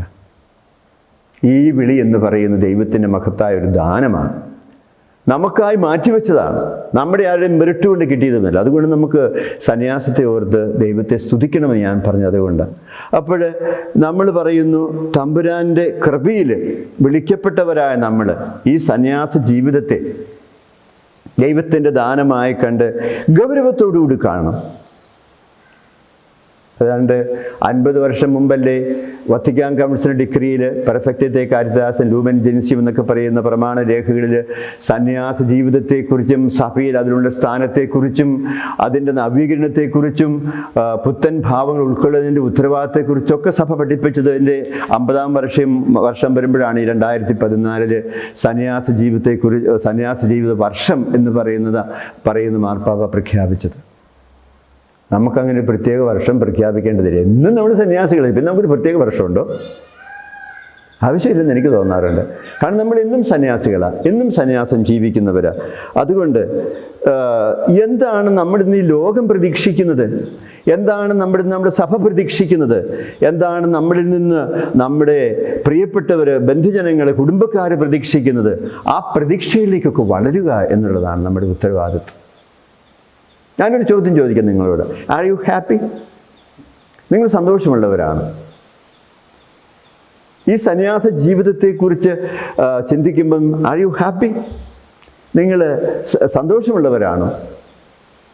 അല്ലെങ്കിൽ നമ്മൾ തന്നെ നിരാശരായിട്ടിരുന്നിട്ട് വന്നുപോയി, ഇതിനകത്ത് പെട്ടുപോയി, അതുകൊണ്ട് ഇതിന് നിന്നുപോയി എന്ന് പറയുന്ന രീതിയിൽ നമ്മൾ നമ്മുടെ ജീവിതത്തെക്കുറിച്ച് കണ്ണീരും ദുഃഖവുമായിട്ട് നടക്കുന്നവരാണെങ്കിൽ അവിടെയാണ് നമ്മുടെ അധപ്പതനം, തകർച്ച എന്നൊക്കെ പറയുക. ഒന്നുമല്ല. In the midst of every trial and temptation we are happy people. നമുക്ക് ഒത്തിരി പ്രതിസന്ധികളും പ്രലോഭനങ്ങളൊക്കെ ഉണ്ടാകാം, സ്റ്റിൽ വി ആർ ഹാപ്പി. എങ്ങനെയാണെന്നറിയാമോ? അത് ഈ ക്രൂശിതിൻ്റെ മുഖത്തേക്ക് നോക്കുമ്പോൾ നമുക്ക് കിട്ടുന്ന ഒരു പ്രത്യേക വരമാണ്. നമ്മൾ യേശുവിൻ്റെ മുമ്പിൽ എത്തി നിൽക്കാത്തത് കൊണ്ടാണ് പലപ്പോഴും നമ്മൾ സന്തോഷം നഷ്ടപ്പെട്ടവരായിട്ട് മാറുക. പലപ്പോഴും നമ്മൾ ഓർത്തോളൂ, നമുക്കൊരു ദുഃഖം വരുമ്പോൾ നമ്മൾ എങ്ങോട്ടാണ് നോക്കുക? എനിക്കൊരു ദുഃഖം വരുമ്പോൾ ഞാൻ എൻ്റെ തല കുനിച്ച് വെക്കും. എന്നിട്ട് ഞാൻ എന്നിലേക്ക് തന്നെ അങ്ങ് നോക്കും. ഞാൻ അങ്ങനെയല്ലല്ലോ, ഇങ്ങനെയല്ലല്ലോ, അതല്ലല്ലോ, ഇതല്ലോ എന്ന് പറഞ്ഞ് നമ്മൾ വാദഗതികളൊക്കെ ആയിട്ടിരിക്കും. പിന്നെ പ്രാർത്ഥനയെല്ലാം നമ്മളെക്കുറിച്ച് തന്നെ. അതേസമയം നമുക്ക് ദുഃഖങ്ങളും സങ്കടങ്ങളും വരുമ്പോൾ നമ്മളിലേക്ക് നോക്കുന്നതിന് പകരം കർത്താവിലേക്ക് നോക്കാൻ, അവൻ്റെ കുരിശിലേക്ക് നോക്കാൻ നമുക്ക് കഴിഞ്ഞാലുണ്ടല്ലോ, അവിടെ നമുക്ക് ഉത്തരങ്ങൾ കിട്ടും. എത്ര അനുഭവങ്ങൾ നിങ്ങൾക്ക് കാണും. സങ്കടങ്ങളും വിഷമങ്ങളും പ്രതികൂല സാഹചര്യങ്ങളും ഒക്കെ നമ്മുടെ മുമ്പിൽ വന്ന് നിരന്നപ്പോൾ നമ്മളിലേക്ക് നോക്കിയപ്പോഴൊക്കെ നമുക്ക് പ്രശ്നങ്ങളെ നമ്മൾ കാണുകയുള്ളൂ. അതേസമയം കർത്താവിലേക്ക് നോക്കിക്കഴിഞ്ഞപ്പോൾ ഒരുപാട് സൗഖ്യം, ഒരുപാട് വിടുതൽ, ഒരുപാട് സന്തോഷം അവൻ നമ്മുടെ ഉള്ളിലേക്ക് ചൊരിഞ്ഞിട്ടുണ്ടാകും. അതുകൊണ്ടാണ് സങ്കടങ്ങൾ വരുമ്പോഴും വിഷമങ്ങൾ വരുമ്പോഴും ബുദ്ധിമുട്ടുകൾ വരുമ്പോഴും ഒക്കെ നമ്മൾ ക്രിസ്തുവിലേക്ക് നോക്കണമെന്ന് പറയുന്നു. ഇത് പലപ്പോഴും പലരും ചെയ്യാറില്ല.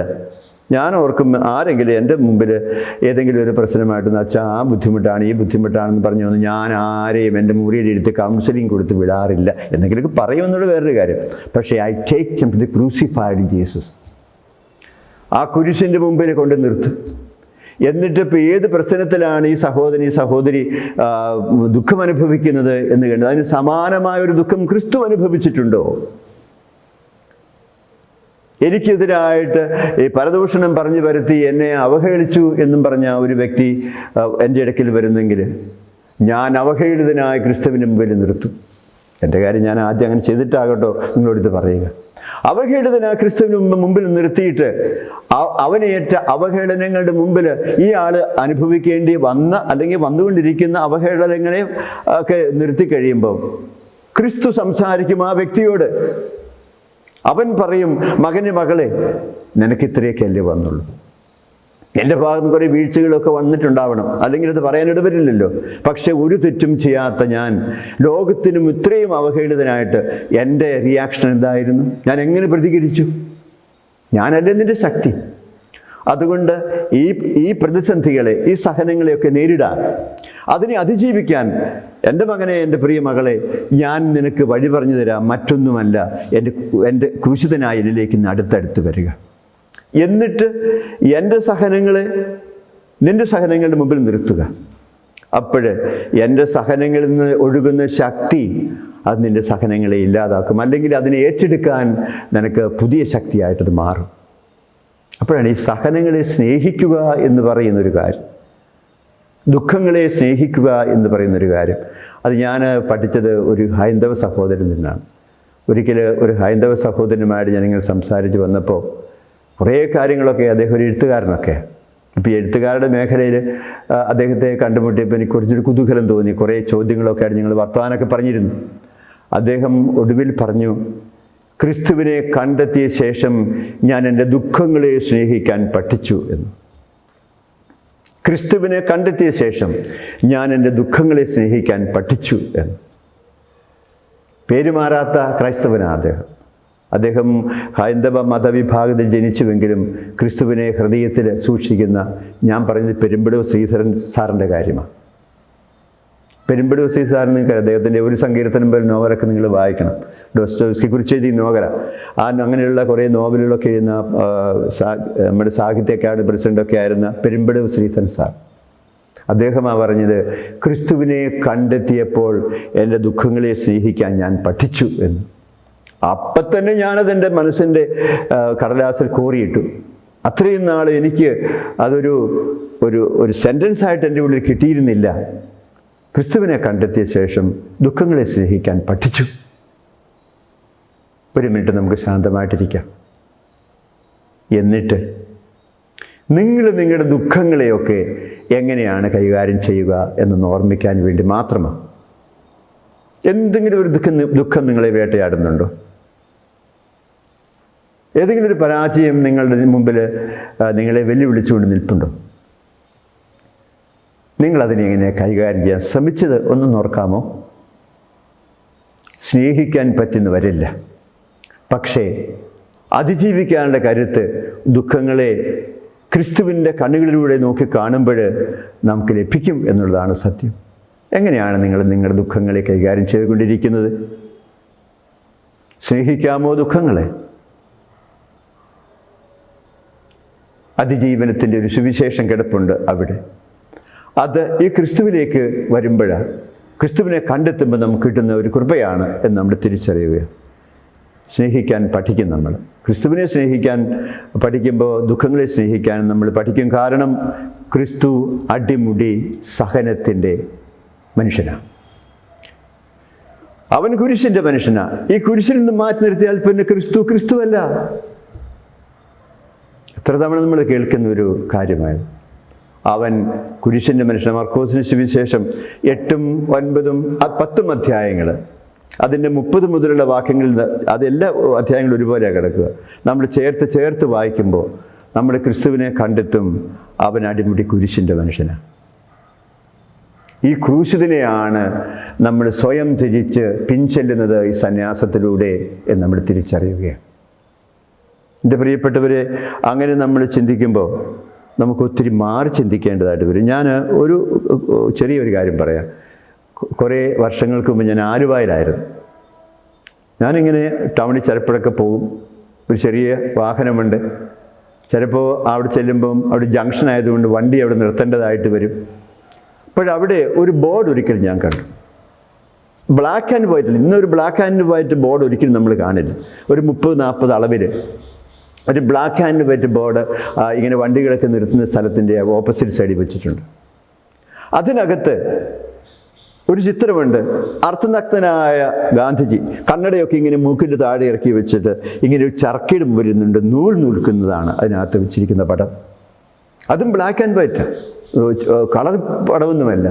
അതിൻ്റെ മുകളിൽ എഴുതി വെച്ചിരിക്കുക, തിങ്ക് ഡിഫറൻറ്റ്, തിങ്ക് ഡിഫറൻറ്റ്. ആദ്യമൊന്നും എനിക്ക് ഞാനത് ഒരു ദിവസം കണ്ടു, പിറ്റേ ദിവസം അല്ലെ അടുത്ത ദിവസം അതും കണ്ടു. ഞാൻ ഒരു 2-3 തവണ ഞാൻ കണ്ടു കഴിഞ്ഞപ്പോൾ ഈ തിങ്ക് ഡിഫറൻറ്റ് എന്ന് എഴുതി വെച്ചിരിക്കുന്നത് എന്നെ ആകർഷിച്ചു. ഞാൻ ചിന്തിക്കാൻ തുടങ്ങി, ഇതെന്തേ ഇങ്ങനെ എഴുതി വെച്ചിരിക്കുക?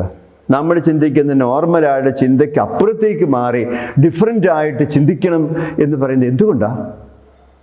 അതെൻ്റെ ചിന്തയെ എവിടെയോ ഒക്കെ തൊട്ടു. മാറി ചിന്തിക്കാനുള്ള ഒരു പ്രേരണ, മറ്റുള്ളവരെ മാറി ചിന്തിപ്പിക്കാൻ പ്രേരിപ്പിക്കുന്ന ഒരു പ്രേരണ, അതൊക്കെ എൻ്റെ മനസ്സിലേക്ക് ഇങ്ങനെ കടന്നു വന്നു. സംഗതി എന്താണെന്നറിയാമോ? അതൊരു പരസ്യമായിരുന്നു എന്ന് പിന്നീട് ഞാൻ മനസ്സിലാക്കി. കമ്പ്യൂട്ടറിന് കൊടുക്കുന്നൊരു പരസ്യമാണ്, ആപ്പിൾ കമ്പനിക്കാരുടെ ഒരു പരസ്യമാണ്. Think different. ആ വാക്യമാണ് വല്ല നമ്മളെ പിടിച്ച് ഇരുത്തുന്ന വാക്യം, തിങ്ക് ഡിഫറൻറ്റ്. നമ്മളെങ്ങനെയാണെന്നറിയാമോ? നമ്മൾ ഒരിക്കലും ഒന്ന് മാറി ചിന്തിക്കാനുള്ള കൃപയില്ലാത്ത മനുഷ്യരാണെന്ന് എനിക്ക് തോന്നുന്നു. പോകുന്ന ട്രാക്കിലൂടെ ട്രെയിൻ ഓടുന്നത് പോലെ ഒന്ന് ഓടിപ്പോവുകയല്ലാതെ ഒന്ന് മാറി ചിന്തിക്കാൻ, ഒന്ന് മാറി പ്രതികരിക്കാൻ, ഒരു മാറിയ നന്മയിലേക്ക് കടന്നു വരാൻ നമ്മൾ പലപ്പോഴും ശ്രദ്ധിക്കാറില്ല. ഇരിക്കുന്ന ഇരിപ്പിടങ്ങളിൽ നിന്ന് മാറിയിരിക്കാൻ പലപ്പോഴും നമുക്ക് ബുദ്ധിമുട്ടല്ലേ? പള്ളിയിലാണെങ്കിലും ഒക്കെ ചിലർക്ക് പ്രത്യേക ചില സീറ്റുകളൊക്കെ ഉണ്ട്, അവിടെ അങ്ങ് ഇരിക്കും, എന്നും അവിടെ ഇരിപ്പ്. ഇരിക്കുന്ന പള്ളിയിലൊരു വൈദികൻ കുറേ നാൾ ഇരുന്ന് കഴിയുമ്പോൾ പ്രത്യേകിച്ചൊന്നും ചെയ്യാനില്ല എന്ന് തോന്നുകയില്ല. അതേ കുടുംബത്തിലൊക്കെ ഉണ്ടാകുന്ന ഒരു പ്രതിസന്ധിയുടെ അടിസ്ഥാന കാരണങ്ങളൊന്നും അതാണ് ഞാൻ വിചാരിക്കാറുണ്ട്. എന്നും ഒരേ രീതിയിലൊക്കെയുള്ള കാര്യങ്ങളുമായിട്ട് അങ്ങ് ജീവിച്ചു പോവുക. പക്ഷേ അതിനിടയ്ക്ക് ഒന്ന് മാറി ചിന്തിക്കുന്ന ആളുകൾ വരണം. ഞാൻ ഈ അടുത്ത നാളുകളിൽ ഒരു പ്രായം ചെന്ന മാതാപിതാക്കളെ കാണാൻ എനിക്കിട വന്നു. അവരുടെ പരാതി എന്നാണെന്നറിയാമോ? മകനും മകളും കൂടെ നഴ്സിംഗ് പഠിച്ച മകള് ഇംഗ്ലണ്ടിൽ പോകാനുള്ള UK പോകാനുള്ള ടെസ്റ്റൊക്കെ എഴുതി അവൾക്കത് കിട്ടി. അവൾ പോയി. ഒരു പെണ്ണിനെ കെട്ടിക്കൊണ്ട് വന്നാൽ ഞങ്ങളെ കൂടെ നോക്കുമായിരിക്കുമല്ലോ കെട്ടിവന്ന മകളെന്ന് ആശ്വസിക്കുന്ന നമ്മുടെ നാടൻ മാതാപിതാക്കൾ. 2 മക്കളുമുണ്ട്.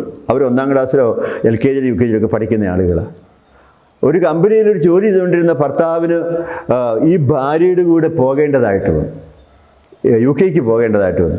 അപ്പോൾ ഈ അപ്പനും അമ്മയും തനിച്ചായി. അവർ പറഞ്ഞു ഇങ്ങനെയൊന്നും. ഇപ്പോൾ അവർ പറയുന്നത് അപ്പച്ചനും അമ്മച്ചയും കൂടി ഒരു കാര്യം ചെയ്യ്, നമുക്ക് ഈ വീട് പൂട്ടിയിട്ട് അല്ലെങ്കിൽ എല്ലാവർക്കും വാടകയ്ക്ക് കൊടുത്തിട്ട് നമുക്ക് ഇംഗ്ലണ്ടിന് പോകാം. എൻ്റെ അച്ഛാ, ഇനി ഭാഷ അറിയാത്ത സംസ്കാരങ്ങൾ വിഭിന്നമായ ഒരു സ്ഥലത്ത് പോയി ഒറ്റയ്ക്ക് വല്ല കെട്ടിടത്തിൻ്റെ ഒരു മുറിയിലൊക്കെ താമസിക്കാമെന്ന് പറഞ്ഞ് ഞങ്ങൾക്ക് ചിന്തിക്കാൻ പോലും ആവുന്നില്ല. ഇന്നും ജീവിക്കണമെന്ന് മക്കൾ പറഞ്ഞില്ല. കുറച്ച് നാൾ ഇവിടെ വന്നൊന്നും ജീവിച്ചു കഴിയുമ്പോൾ ജീവിതത്തിനൊരു മാറ്റമുണ്ടാകും, ചിന്തകൾക്ക് മാറ്റമുണ്ടാകും, മറ്റൊരു സംസ്കാരത്തിൻ്റെ പലതും സ്വാധീനിച്ചെന്നിരിക്കും. ജീവിതത്തിൻ്റെ നാനാവശങ്ങളെക്കുറിച്ച് അറിയാനുള്ള ഒരു അവസരമായി മാറും. ഈ അപ്പനും അമ്മയ്ക്ക് അത് പറ്റുന്നില്ല. ഇപ്പം മക്കൾ പറയുന്നത് അവിടെ പോയി 3 മാസം താമസിച്ചിട്ട് പോരാമെന്ന, വിസിറ്റിംഗ് വിസയ്ക്ക് പോയാൽ മതി എന്നൊക്കെ പറഞ്ഞു. എൻ്റെ അച്ഛാ പോകാൻ തോന്നുന്നില്ല. ഞാൻ അവരെ പ്രോത്സാഹിപ്പിച്ചു. ഒന്ന് മാറി ചിന്തിക്കാൻ പലപ്പോഴും നമുക്ക് പറ്റാതെ വരും എന്നുള്ളതാണ്. എനിക്ക് ഈ പുണ്യമൊക്കെ മതിയെന്നേ, ഞാൻ ഇങ്ങനെയൊക്കെ വലിയ കുഴപ്പമൊന്നുമില്ലാതെ സന്യാസം ജീവിക്കുന്നുണ്ട്, എനിക്ക് ഈ പുണ്യം മതി, ഇങ്ങനെയൊക്കെ പ്രാർത്ഥിച്ചാൽ മതി. എനിക്ക് വലിയ ഭയങ്കര കരിസ്മാറ്റിക്കായിട്ട് അച്ഛനെ ഹല്ലേലൂയ ഒന്നൊന്നും പറഞ്ഞ് പ്രാർത്ഥിക്കേണ്ട, ആ സന്യാസികളായ ഞങ്ങൾക്ക് പറ്റുന്നതല്ല എന്ന് പറയുന്ന എത്ര പേരെ ഞാൻ കണ്ടിട്ടുണ്ട്.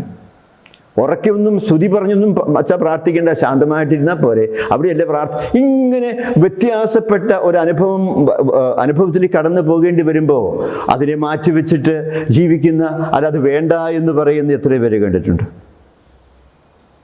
അല്ലെങ്കിൽ ഈ ത്യാഗം മതി, ഈ പ്രേക്ഷിതയിലൊക്കെ മതി, കൂടുതൽ ആ കാര്യങ്ങളിലേക്ക് ഒന്നും പോകണ്ട എന്ന് പറഞ്ഞ് ഒരു തിങ്ക് ഡിഫറൻറ്റ്, വ്യത്യാസപ്പെട്ട് ചിന്തിക്കുക എന്ന് പറയുന്നതിന് തയ്യാറാകാതെ വന്നു കഴിയുമ്പോൾ നമ്മുടെ ജീവിതം ഈ ട്രെയിൻ പോകുന്നവരെ ആ ട്രാക്കിൽ കൂടി അങ്ങോട്ട് ഓടുന്നു, ഇങ്ങോട്ട് ഓടുന്നു, അങ്ങോട്ടും അതൊന്നും മാറി ഓടാൻ പറ്റാത്ത അവസ്ഥയായി ട്രെയിൻ പോലെയായി പോവുകയായിരിക്കും നമ്മൾ. അതുകൊണ്ട് ഈ സന്ദേശത്തിനൊരു പ്രത്യേകതയുണ്ട്. ചില കാര്യങ്ങളൊക്കെ ഒന്ന് മാറി ചിന്തിക്കാൻ, ഒന്ന് ത്യാഗബുദ്ധിയോടെ ഇറങ്ങാൻ, ഒരു കൊച്ചു സഹനം ഏറ്റെടുക്കാൻ, ഒരു ത്യാഗത്തിന് മുമ്പിലേക്ക് വരാൻ, ഏറ്റവും കംഫർട്ടബിളായിട്ടുള്ള കാര്യങ്ങളെ നമ്മൾ ചിന്തിക്കാറുള്ളൂ. ഞാനൊരു ട്രെയിനിൽ കയറിയപ്പോൾ അതിലിങ്ങനെ ഒരു പരസ്യം ഓടിക്കൊണ്ടിരിക്കുക, Indian railway gives you comfortable journey. അവിടെ എഴുതിയിരിക്കുന്ന കംഫർട്ടബിൾ ജേണി എന്ന, അതായത് ഇന്ത്യൻ റെയിൽ നിങ്ങൾക്കായിട്ട് കംഫർട്ടബിൾ ആയിട്ടുള്ള യാത്ര ഒരുക്കുന്നു, ഹാപ്പി ജേണി ഒരുക്കുന്നു. അതേസമയം അത്ര കംഫർട്ടബിൾ അല്ലാത്ത ഒന്നിലേക്ക് പോകാൻ നമുക്ക് മടിയാണ്. അപ്പോൾ സമൂഹം നമ്മളെ പ്രസ് ചെയ്യുകയാണ്, നമ്മുടെ മേൽ സമ്മർദ്ദം ഉളവാക്കുകയാണ്. ക്രിസ്തുവിൻ്റെ വഴികളിലേക്ക് വരണ്ട, നമുക്കിതൊക്കെ ഈ കംഫർട്ടബിൾ ആയിട്ടുള്ള ജീവിതമൊക്കെ മതി, ഈ പുണ്യം മതി, ഈ പ്രാർത്ഥന മതി, ഈ ത്യാഗം മതി, ഈ പ്രേക്ഷിത വേല മതി, ഈ സഹനം മതി, ഇത്രയൊക്കെ കൊണ്ട് ജീവിച്ചു പോയാലും കുഴപ്പമൊന്നുമില്ല എന്ന് പറയുന്ന അവസ്ഥയിൽ നിന്ന് അല്പമൊക്കെ ഒന്ന് മാറി ചിന്തിക്കാൻ. അത് ഒരുപക്ഷെ നമ്മുടെ സന്യാസം ഇന്ന് നേരിടുന്ന ഒരു വെല്ലുവിളി ആയിരിക്കും നമ്മൾ ഓർക്കുകയാണ്. മാർപ്പാപ്പ പറയുന്ന മറ്റൊരു കാര്യമുണ്ട്. അദ്ദേഹം നോമ്പ് കാലത്ത് ഒരു സന്ദേശത്തിൽ പറഞ്ഞത് എൻ്റെ ചിന്തയിലുണ്ട്. അതിങ്ങനെയാണ്. അദ്ദേഹം പറഞ്ഞൊരു കാര്യം ഇതാണ്: ഇന്നത്തെ പാപങ്ങളിൽ പ്രധാനപ്പെട്ട ഒരു ഭാഗം ഇൻഡിഫറൻറ്റിസം ആണ്, നിർമ്മമതയാണ്. We are indifferent to so many things. We are indifferent to the ideas. We are indifferent to our spiritual life. നമ്മുടെ ആധ്യാത്മിക ജീവിതത്തിനോ അല്ലെങ്കിൽ നമ്മൾ ഇൻഡിഫറൻറ്റാണ്, അതൊന്നും വേണ്ട എന്ന് പറയുന്ന ഒരു മനസ്സ്, അത് അപകടകരമാണെന്ന് മാർപ്പാപ്പ നമുക്ക് പറഞ്ഞു തരിക. ദൈവം അങ്ങനെയല്ല. ദൈവം എപ്പോഴും നമ്മുടെ കാര്യത്തിൽ താല്പര്യമുള്ളവനാണ്. ദൈവം ശ്രദ്ധാലുവാണ്. അവൻ പാപത്തിൻ്റെ ഗൗരവം നോക്കുന്നില്ല, വലിപ്പം നോക്കി ശിക്ഷിക്കുന്നുമില്ല. ആകാശത്തോളം ഉയരുന്ന കാരുണ്യം തന്നെ മക്കളോട് പ്രദർശിപ്പിക്കുന്നുവെന്ന് 103-ാം സങ്കീർത്തനം 5. റോമാലേഖനം 3:26 വായിക്കുമ്പോൾ അങ്ങനെയല്ല നമ്മൾ പറയുക. അവിടെ ദൈവം നമ്മളോട് കാണിക്കുന്ന ഒരു ഔദാര്യമുണ്ട്. അവൻ പഴയ പാപങ്ങളെ അവഗണിച്ചുകൊണ്ട് നീതിമാനാണെന്ന് വെളിപ്പെടുത്തും. അപ്പോൾ ദൈവം നമ്മോട് കാണിക്കുന്ന ഒരു ഔത്സുഖ്യം, ഒരു താല്പര്യം എന്ന് പറയുന്നത് നമുക്ക് ദൈവത്തോടും ദൈവിക കാര്യങ്ങളോടും സൂക്ഷിച്ചുകൊണ്ട് ജീവിക്കാൻ സാധിക്കുക. അപ്പോൾ ഈ സന്യാസത്തിന് ചില മാറ്റങ്ങളൊക്കെ വരും. നമുക്ക് ആവേശത്തോടെ ഇതിനെ കർത്താവിന് സമർപ്പിച്ച്, സഹോദരങ്ങൾക്ക് സമർപ്പിച്ച് ജീവിക്കാൻ സാധിക്കും. ക്രിസ്തുവിൻ്റെ സ്നേഹം എന്നെ ഉത്തേജിപ്പിക്കുന്നു എന്ന് പറയുന്നതാണ് നമ്മുടെ ഈ ആപ്തവാക്യം, പൗലോസ് പറഞ്ഞതുപോലെ. അതുകൊണ്ട് പ്രിയപ്പെട്ടവർ, നമ്മൾ ചിന്തകൾ നമ്മളിങ്ങനെ സമാഹരിക്കുമ്പോൾ നമ്മളിപ്പോൾ ജീവിച്ചു പോകുന്ന ഈ സന്യാസ ജീവിതത്തിന് എന്തെങ്കിലുമൊക്കെ മാറ്റങ്ങൾ വരുത്താൻ നമ്മളെ കൊണ്ടാവുമോ? പുതുതായി എന്തെങ്കിലും നമ്മുടെ ജീവിതത്തിലേക്ക് ആവഹിച്ചെടുക്കാൻ നമ്മളെ കൊണ്ടാവുമോ? ഇതിനൊരു പുതിയ മുഖം കൊടുക്കാൻ നമുക്ക് കഴിവുണ്ടോ? അല്ലെങ്കിൽ നമ്മുടെ ഏതെല്ലാം സാഹചര്യങ്ങൾ അതിനുവേണ്ടി ഒരുക്കിയാൽ ഈ സന്യാസം എന്ന് പറയുന്നത് ആധുനിക ലോകത്ത് അവഹേളന പാത്രമാകാതെ ആകർഷകമാക്കി മാറ്റാൻ നമുക്കൊണ്ട് പറ്റുമോ? ഇതൊക്കെയാണ് നമ്മുടെ ചിന്തയുടെ ഒരു വിഷയം. സന്തോഷത്തോടെ ഈ സന്യാസം ജീവിക്കാനാവട്ടെ, സന്തോഷത്തോടെ ഇത് മറ്റുള്ളവരുടെ മുന്നിൽ അവതരിപ്പിക്കാനാവട്ടെ, സന്തോഷത്തോടെ മറ്റുള്ളവരെ ഈ സന്തോഷം അനുഭവിക്കാൻ നമുക്ക് ക്ഷണിക്കാനാവട്ടെ. അങ്ങനെ വരുമ്പം നമ്മളിലെ സന്യാസം വളരും, അത് വലിയൊരു സാക്ഷ്യത്തിൻ്റെ ജീവിതമായി തീരുകയും ചെയ്യും. ഒരു മിനിറ്റ് നമുക്ക് കണ്ണുകളൊക്കെ അടച്ച് പ്രാർത്ഥിക്കാം. നല്ല ദൈവമേ, അങ്ങ് ഞങ്ങളെ ഈ സന്യാസത്തിലേക്ക് വിളിച്ച് ചേർത്ത് അങ്ങയുടെ മഹാദാനമായ സന്യാസം ഞങ്ങൾക്ക് തന്ന് ഞങ്ങളെ പേര് ചൊല്ലി വിളിച്ച് അനുഗ്രഹം കൊണ്ട് നിറച്ച അങ്ങയുടെ വലിയ കാരുണ്യത്തിന് ഈ സന്യാസത്തെ ഓർത്ത് അങ്ങയുടെ നാമത്തിന് സ്തുതി. ഞങ്ങൾ അങ്ങയെ സ്തുതിക്കുന്നു, ആരാധിക്കുന്നു, മഹത്വപ്പെടുത്തുന്നു. സന്യാസത്തെ ഓർത്ത് എന്നും ജീവിക്കാൻ, അങ്ങയെ സ്തുതിക്കാൻ, അങ്ങയെ മഹത്വപ്പെടുത്താൻ ഞങ്ങൾക്ക് ഇടയാക്കണം. ഇതൊരുപാട് വെല്ലുവിളികൾ തരുന്ന ജീവിതമായതുകൊണ്ട് ഞങ്ങൾ പലപ്പോഴും അതിൽ നിന്ന് ഒഴിഞ്ഞു മാറി ഒക്കെ പോകാനുള്ള വ്യഗ്രത ഞങ്ങൾക്കുള്ളത് കൊണ്ട് ഞങ്ങളതൊക്കെ മാറ്റി വെച്ചിട്ട് നീ പറയുന്ന ത്യാഗത്തിൻ്റെ, സ്നേഹത്തിൻ്റെ, വിശുദ്ധിയുടെ, പുണ്യത്തിൻ്റെ ഒക്കെ വഴികളിലൂടെ ത്യാഗനിർഭരമായ ജീവിതം നയിക്കുവാൻ, പ്രേക്ഷിത വേലകളൊക്കെ ചെയ്യാൻ ഞങ്ങളെ ഓരോരുത്തരെ ഒരുക്കണമെന്ന് ഞങ്ങൾ അങ്ങയോട് പ്രാർത്ഥിക്കുന്നു. അങ്ങയുടെ കുരിശിൻ്റെ ശക്തി ഞങ്ങളുടെ ജീവിതങ്ങളിൽ നിറയുവാനിടയാകട്ടെ. അങ്ങയുടെ സഹനങ്ങൾ ഞങ്ങൾക്ക് പുതിയ ശക്തിയായി തീരട്ടെ. അങ്ങയുടെ മുമ്പിൽ എന്നും വന്നിരുന്ന് അങ്ങയോട് ചേർന്നിരുന്ന് പ്രാർത്ഥിക്കുന്ന പ്രാർത്ഥനാ ജീവിതം ഞങ്ങൾക്കെന്നും വെളിച്ചമായി ഭവിക്കാൻ ഇടയാക്കണമേ. അങ്ങയോട് ഞങ്ങൾ പ്രാർത്ഥിക്കുന്നു. ഞങ്ങളുടെ പ്രാർത്ഥനകൾ അങ്ങയുടെ മാതാവ് പരിശുദ്ധ അമ്മയുടെ കരങ്ങൾ വഴി ഞങ്ങളുടെ സ്വർഗീയ മധ്യസ്ഥരുടെ മാധ്യസ്ഥം വഴി ഞങ്ങൾ അങ്ങേക്ക് സമർപ്പിക്കുന്നു. അങ്ങയുടെ കൃപകളാൽ ഞങ്ങളെ നിറയ്ക്കണമേ. അങ്ങയുടെ അവർണ്ണനീയമായ ഈ ദാനത്തെ ഞങ്ങൾ സ്തോത്രം പറയുന്നു. സന്യാസത്തെ ഓർത്ത് ഞങ്ങൾ അങ്ങേക്ക് സ്തുതി പറയുന്നു. സന്യാസ വിളി ഞങ്ങൾക്ക് ജീവിക്കാൻ ഞങ്ങളെ സഹായിക്കുന്ന ഞങ്ങളുടെ കുടുംബാംഗങ്ങളെ ഞങ്ങൾ അങ്ങേക്ക് സമർപ്പിച്ച് അവർക്ക് വേണ്ടി ഞങ്ങൾ പ്രാർത്ഥിക്കുന്നു. ഞങ്ങൾക്ക് വേണ്ടി പ്രാർത്ഥിക്കുന്ന ഓരോരുത്തരും ഞങ്ങൾ ഓർക്കുന്നു. ഞങ്ങളുടെ സന്യാസ സമൂഹത്തെയും അങ്ങയുടെ തിരുമുമ്പാകെ സമർപ്പിച്ച് അതിൻ്റെ ചൈതന്യത്തിന് ഒത്തു ജീവിക്കാൻ ഞങ്ങളെ അനുഗ്രഹിക്കണമേ. ഞങ്ങളുടെ പ്രാർത്ഥന കേൾക്കുന്ന ഓർത്ത് സ്തോത്രം പറയുന്നു. പിതാവും പുത്രനും പരിശുദ്ധാത്മാവുമായ സർവേശ്വര, ആമേൻ.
തമ്പുരാന്റെ സന്നിധാനത്തിലാവുക എന്ന് പറയുന്നത് എത്രയോ സന്തോഷദായകമായ ഒരു കാര്യമാണ്.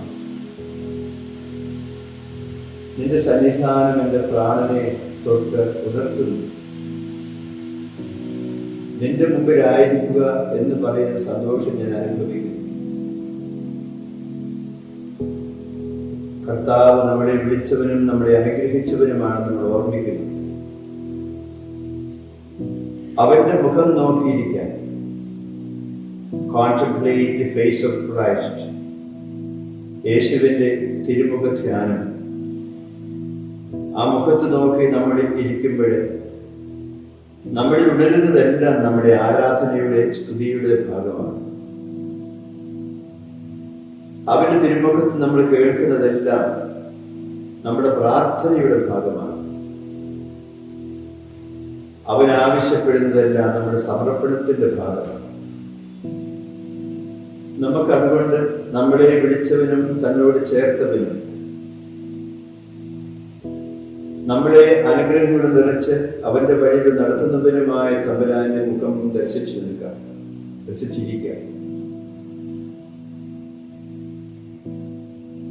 കർത്താവിന്റെ മുഖം എത്ര മനോഹരമാണ്. താബോർമിനിൽ അത് കണ്ടവർ അത്ഭുതപ്പെട്ടു. അവന്റെ മുഖം പ്രകാശിക്കുന്നത്, തിളങ്ങുന്നത് അവർ കണ്ടു. അപ്പോഴാണ് കർത്താവിന്റെ തനിരൂപം അവർ മനസ്സിലാക്കിയത്. തങ്ങളെപ്പോലുള്ള സാധാരണ വ്യക്തിയാണെന്ന് കരുതിയിരുന്ന അവന്റെ ദൈവിക മുഖം അവർ തിരിച്ചറിഞ്ഞത് താബോർ മലയിലാണ്. അവന്റെ തനിരൂപം അവർ കണ്ടു. അവൻ ദൈവമാണെന്ന് അവർ മനസ്സിലാക്കി. അപ്പോൾ പത്രോസ് വിളിച്ചു പറഞ്ഞു, നമ്മളിവിടെ ആയിരിക്കുന്നത് എത്രയോ ശ്രേഷ്ഠകരമായ ഒരു കാര്യമാണ്. ഞങ്ങൾ നിന്റെ കൂടെ ഒന്ന് ഇരുന്നോട്ടെ. ശാന്തമായി അങ്ങയുടെ മുമ്പിൽ ഞങ്ങളും ഇരുന്നോട്ടെ. ഞങ്ങളുടെ ഹൃദയത്തിലുള്ളതെല്ലാം നിന്റെ കാലത്തിൽ നിന്ന് സമർപ്പിച്ചോട്ടെ. നിന്റെ സ്നേഹം, നിന്റെ സഹിത്വം ഞങ്ങൾ അനുഭവിക്കട്ടെ. കർത്താവിനോടുകൂടി ആയിരിക്കുന്നതിന്റെ സന്തോഷത്തിലേക്ക് നമ്മൾ കടന്നു വരും. ഓരോ ദിവസവും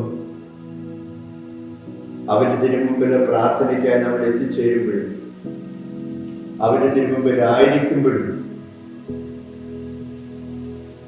നമ്മുടെ ആത്മാവ് കൂടുതൽ ഉണരും. ആത്മാവ് ദൈവത്തോട് ഐക്യപ്പെടുന്ന അനുഭവങ്ങളിൽ നമ്മൾ വളരും. കൃപയിൽ നമ്മൾ ആഴപ്പെടും.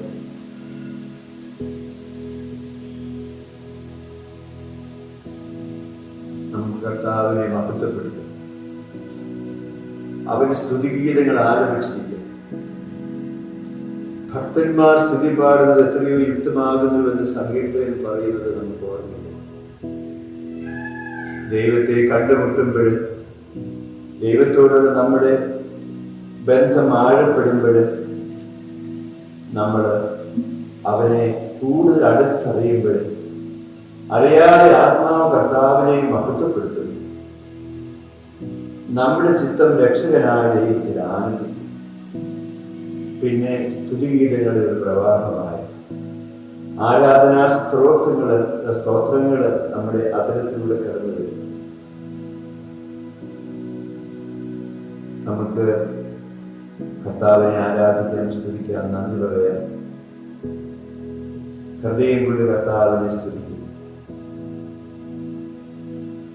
മനസ്സുകൊണ്ട് കർത്താവിനെ മഹത്വപ്പെടുത്തുക. അത്തരം കൊണ്ട് കർത്താവിന്റെ ഗീതങ്ങൾ ആലപിക്കുക.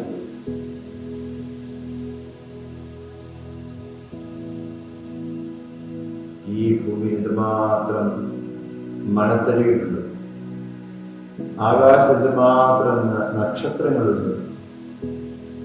അത്രയും സ്തുതി കരയേറ്റാൻ സകല മാലാഖമാരോടും വിശുദ്ധരോടും നമുക്ക് ചേരാം.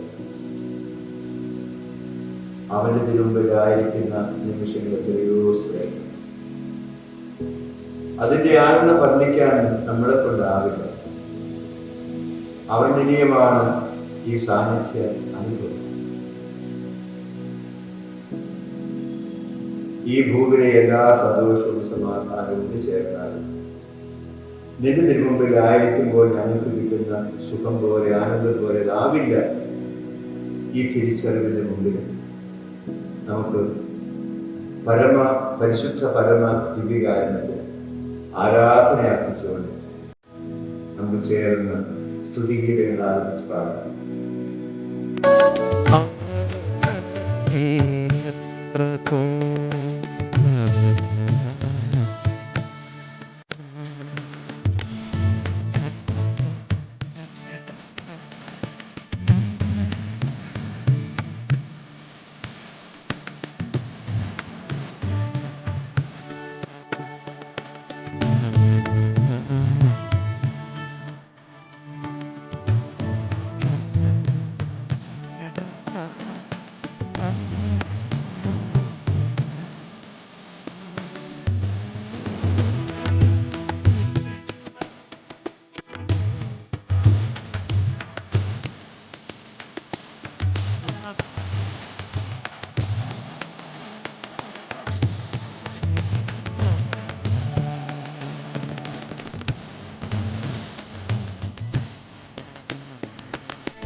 സഹോദരങ്ങളെ,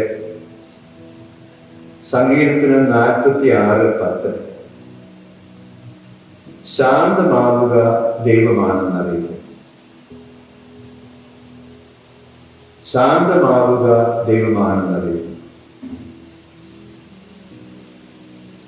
ദൈവത്തെ നമുക്ക് ബഹളങ്ങളുടെ മധ്യേ, ശബ്ദകോലാഹലങ്ങളുടെ മധ്യേ തിരിച്ചറിയാൻ വിഷമമാണ്. എന്തുമാത്രം ശാന്തതയിലേക്ക് നമ്മൾ പോകുന്നുവോ, എന്തുമാത്രം നമ്മുടെ മനസ്സും ഹൃദയവും ശാന്തമാകുന്നുവോ, അത്രയും ദൈവ സാന്നിധ്യം നമുക്ക് അനുഭവിക്കാൻ പറ്റും. നിങ്ങളൊന്നും പ്രാർത്ഥിക്കണമെന്ന് ഞാൻ പറയുന്നില്ല, ഒന്നും പ്രാർത്ഥിക്കേണ്ട, ഈ സാന്നിധ്യം അനുഭവിച്ചിരുന്നാൽ മതി. ആത്മീയ പിതാക്കന്മാർ നമ്മളോട് പറയുന്നത് പോലെ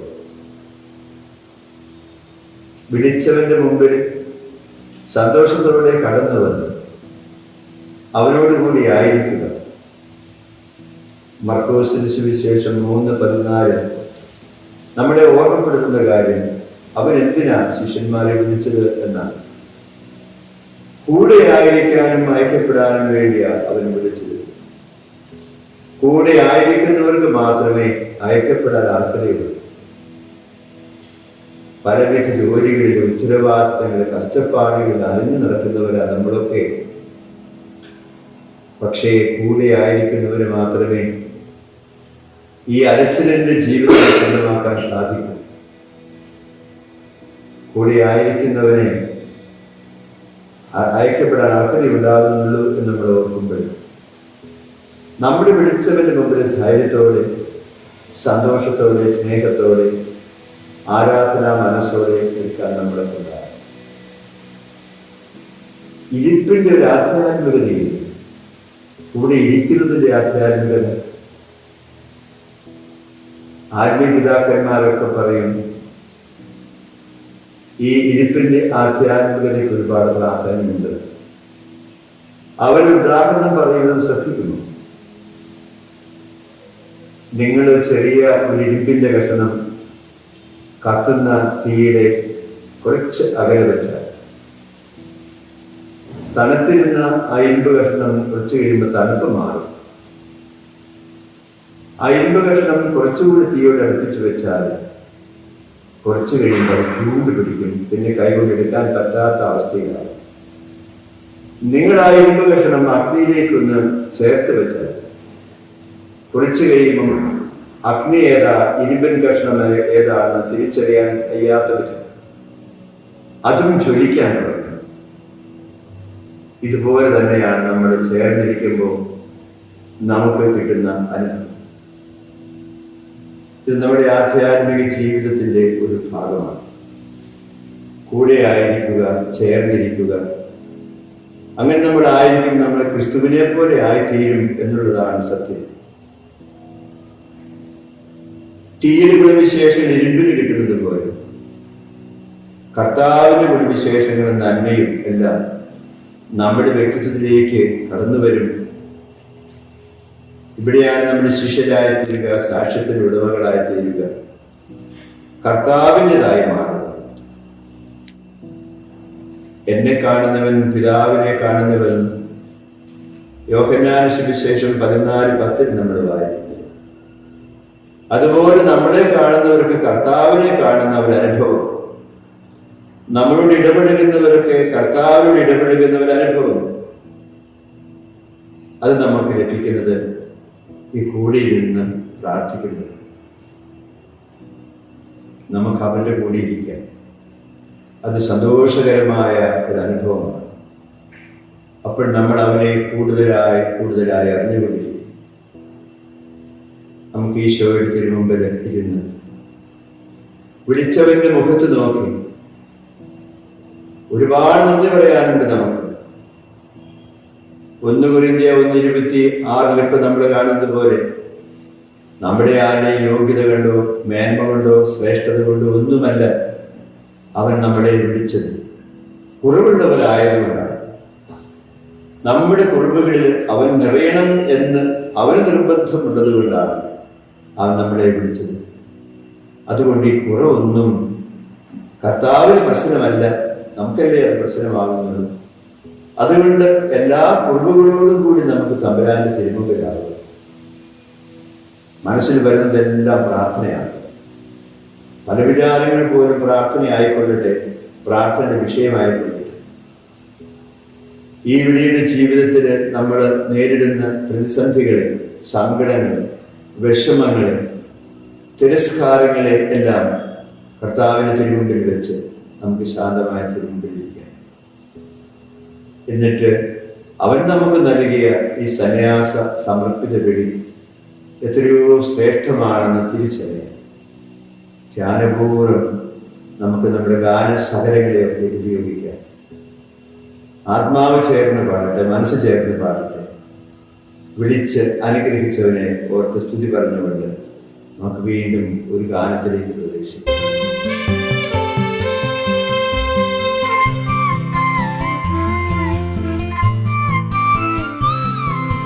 വിശുദ്ധമീ സന്യാസ ചൈതന്യം നേടിടാൻ വിസ്മൃതി ചെയ്തു ഞാൻ സമസ്തവുമേ. വിശുദ്ധമീ സന്യാസ ചൈതന്യം നേടിടാൻ വിസ്മൃതി ചെയ്തു ഞാൻ സമസ്തവുമേ. വിശ്വാസദീപം പാത തെളിച്ചേകി വിശ്വാസ വഴിയെ ഞാൻ മുന്നേറി. ശുദ്ധനായി ശൂന്യനായി തീരുകിൽ ജീവിതം ശുദ്ധതയോടെ ജ്വലിച്ചു നിൽക്കും. ശുദ്ധതയോടെ ജ്വലിച്ചു നിൽക്കും. വിശുദ്ധമീ സന്യാസ ചൈതന്യം നേടിടാൻ വിസ്മൃതി ചെയ്തു ഞാൻ സമസ്തവുമേ.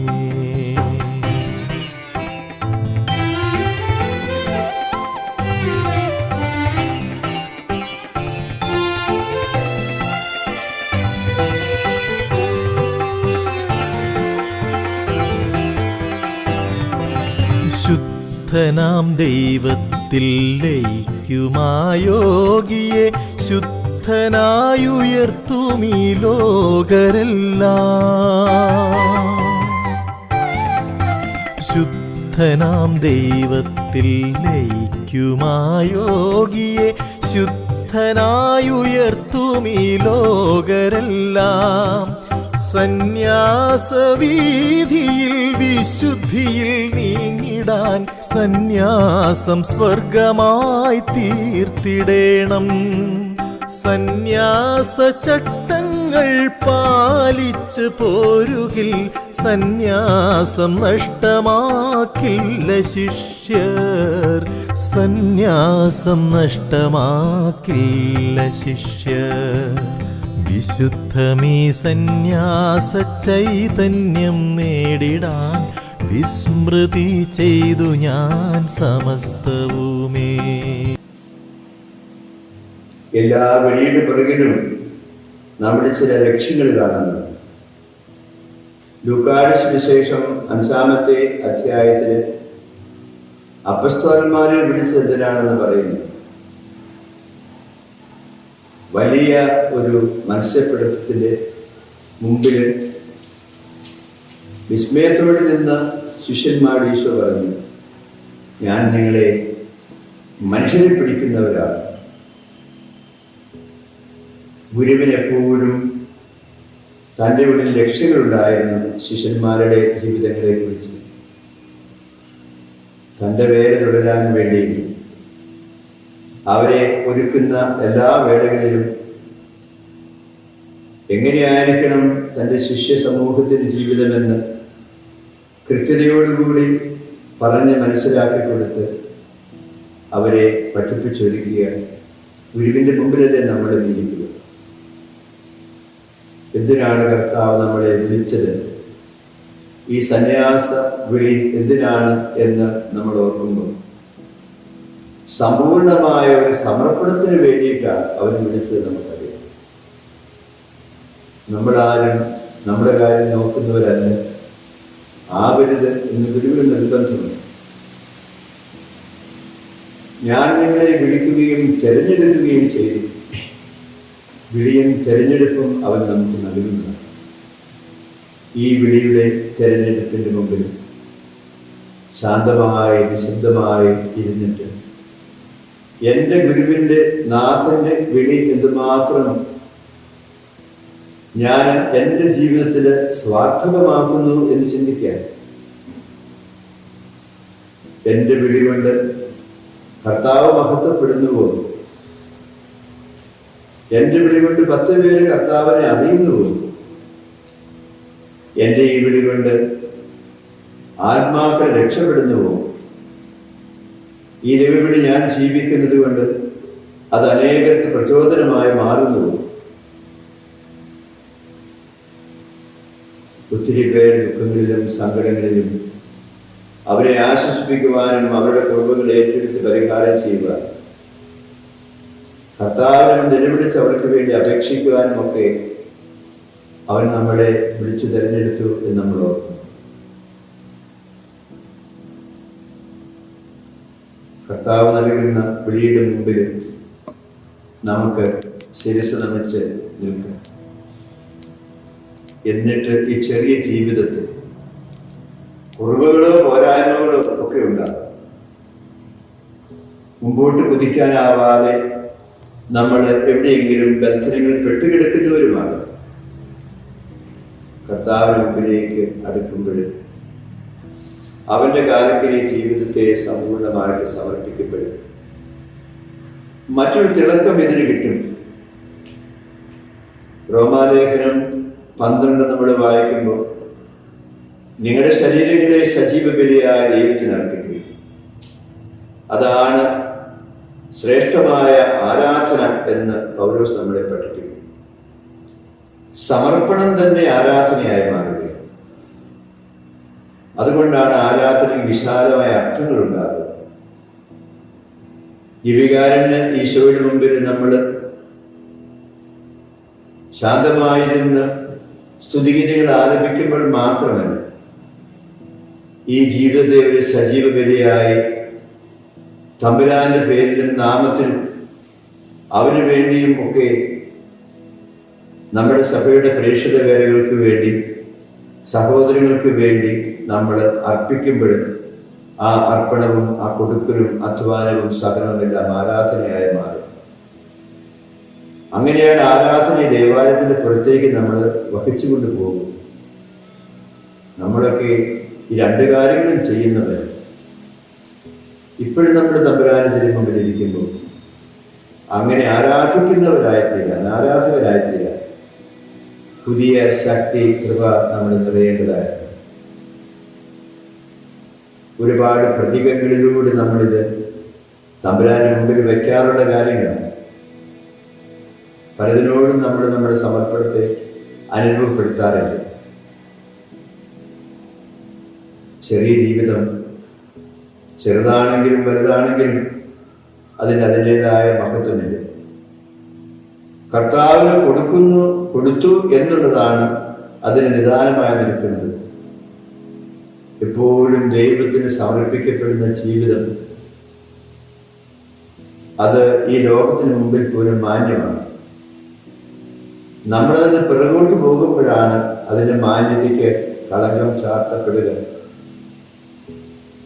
നമുക്കതുകൊണ്ട് നമ്മുടെ കരങ്ങളിൽ ഈ ചെറിയ ജീവിതത്തെ എടുത്ത് കർത്താവിൻ്റെ കരങ്ങളിൽ കൊടുത്ത് നമുക്ക് പ്രാർത്ഥിച്ചിരിക്കാം. എപ്പോഴും ആരാധന സ്ഥലത്ത് വേദിയിൽ നമ്മൾ തിരികൾ കത്തിച്ചു വെക്കാറുണ്ട്. ഉരുകി ഇല്ലാതായിത്തീരുന്ന ഒരു തിരുനാളുകളുടെ പ്രതീകമാണ്. നമുക്ക് പകരമായിട്ട് നമ്മൾ തിരി കത്തിച്ചു വയ്ക്കും. അതുപോലെ നമ്മൾ പൂക്കൾ കൊണ്ടുവന്ന് വയ്ക്കും. നറുമണം വിതറുന്ന പൂക്കൾ, സുഗന്ധം പരത്തുന്ന പൂക്കൾ. ഇതുപോലൊരു പൂവായി എന്നും നിന്റെ തിരുമുമ്പിലിരിക്കാൻ എന്നൊക്കെയാണ് നമ്മൾ വിവക്ഷിക്കുക. അങ്ങനെ ജീവിതത്തെ നമ്മൾ സമർപ്പിച്ചവരാണ് എന്ന് ഓർക്കുന്നു. നമ്മുടെ വ്രതത്രയങ്ങളൊക്കെ ഈ പുഷ്പസമാനം ഉള്ളതാണ്. അതൊക്കെ സമർപ്പിക്കാനുള്ള വഴികളാണ് നമ്മൾ ഓർക്കുന്നത്. തമ്പുരാന് വേണ്ടി ഉലയാൻ, തമ്പുരാന് വേണ്ടി അഴിഞ്ഞില്ലാതായിത്തീരാൻ, തമ്പുരാന് വേണ്ടി കത്തി എരിഞ്ഞു തീരാൻ ഒരു വിളക്ക് പോലെ അവരുടെ മുമ്പിലായിരിക്കുക. അങ്ങനെ നമ്മളെ തന്നെ സമർപ്പിക്കുമ്പോൾ കർത്താവ് കരം നീട്ടി നമ്മളെ സ്വീകരിക്കും. കർത്താവ് തൊടുമ്പോഴല്ലേ ഒരു പുഷ്പം വിരിയുക. അങ്ങനെ അവൻ എല്ലാ പൂക്കളെയും തൊട്ട് വിടർത്തുന്നത് പോലെ നമ്മളെ ആശീർവദിച്ച് അനുഗ്രഹിച്ച് തമ്പുരാന്റെ സന്നിധി അലങ്കരിക്കുന്ന ഒരു പുഷ്പം വരെ നമ്മളെ ആക്കി തീർക്കട്ടെ. നമുക്കെല്ലാവർക്കും നമ്മുടെ ജീവിതങ്ങളെ തിരുമുമ്പിൽ ഒരിക്കൽ കൂടി സമർപ്പിച്ചു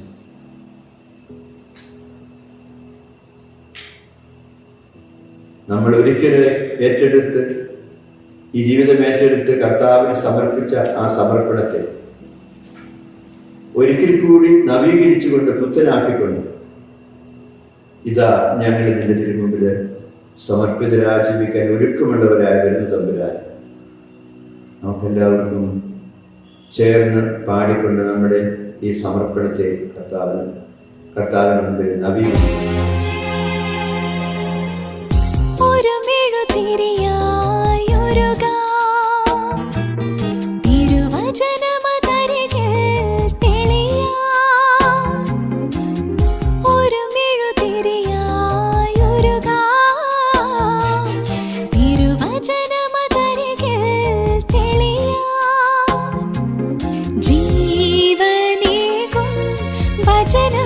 ശ്രവിക്കാം മനമൊരു വിളനിലമായി മാറ്റാം.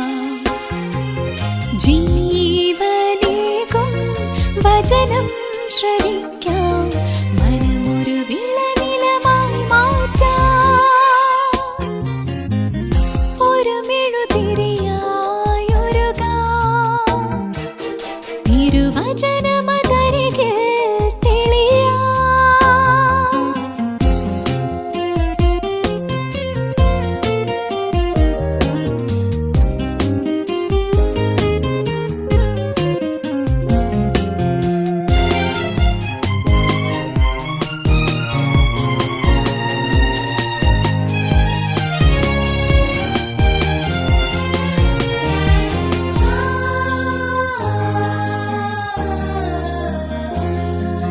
വചനം വിതച്ചിടുമ്പോൾ മനമിടരാതെ കാത്തിടുവാൻ. വചനം വിതച്ചിടുമ്പോൾ മനമിടരാതെ കാത്തിടുവാൻ. അറിവേകണേ അകതാരിലായി അതിനായി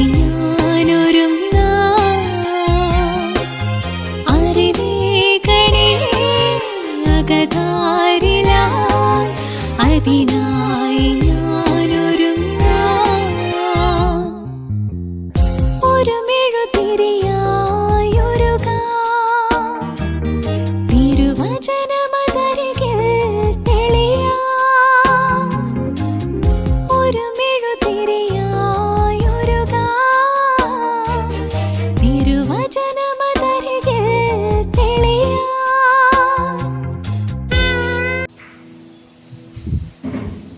ലൂക്കാ സുവിശേഷകൻ തന്റെ സുവിശേഷം അവസാനിപ്പിക്കുന്നത് ശിഷ്യന്മാരെ കുറിച്ച് പറഞ്ഞുകൊണ്ടാണ്. എമാവൂസിലേക്ക് പോയ 2 ശിഷ്യന്മാരുടെ കഥ പറഞ്ഞുകൊണ്ട് കൂടെ നടന്ന് വചനം പ്രഘോഷിച്ച വചനം പറഞ്ഞുകൊടുത്ത ആ സതീർത്ഥ്യനെ കൂട്ടിയാത്രക്കാരനെ ഓർത്ത് അവർ പറഞ്ഞു, അവൻ നമ്മോട് വചനം പ്രസംഗിച്ചപ്പോൾ നമ്മുടെ ഹൃദയം ജ്വലിക്കുകയായിരുന്നില്ലേ. ഈ ശുശ്രൂഷയുടെ ആദ്യ ഭാഗം നമ്മൾ വചനഭാഗങ്ങളൊക്കെ ധ്യാനിക്കാൻ ശ്രമിച്ചു. നമ്മുടെ ഹൃദയത്തിന് ജ്വലനം നൽകാനത് സഹായിച്ചിട്ടുണ്ടാകും. ദൈവത്തിൻ്റെ വചനമാണ് ഹൃദയത്തെ ജ്വലിപ്പിക്കുക. പിന്നെ അപ്പമായി തീർന്ന് അവൻ്റെ മുമ്പിൽ അവരിരുന്നപ്പോൾ അതിലേറെ അനുഭവമായി അവർക്ക് തോന്നി. അവിടെ വിളിച്ചവനെ അനുഗ്രഹിച്ചവനെ അവർ കണ്ടെത്തി, അവനെ തിരിച്ചറിഞ്ഞു. പിന്നെ അവൻ്റെ വഴികളിലേക്ക് പലായനം ചെയ്തു. അവർ ഓടുകയായിരുന്നു തീക്ഷ്ണതയോടെ. നമുക്ക് ഈ ശുശ്രൂഷ നമ്മൾ അവസാനിപ്പിക്കുമ്പോൾ തലകുനിച്ച് അവൻ്റെ കാലത്തിൽ നമ്മുടെ ജീവിതങ്ങളെ സമർപ്പിച്ച് അവൻ്റെ ആശീർവാദത്തിന് വേണ്ടി നമുക്ക് കാത്തിരിക്കാം. കർത്താവ് ലൂക്കായുടെ സുവിശേഷം അവസാനിപ്പിക്കുമ്പോൾ നമ്മൾ കാണുന്ന 46-ാമത്തെ വാക്യത്തിൽ അവൻ കരങ്ങൾ ഉയർത്തി അവരെ അനുഗ്രഹിച്ചു എന്ന്.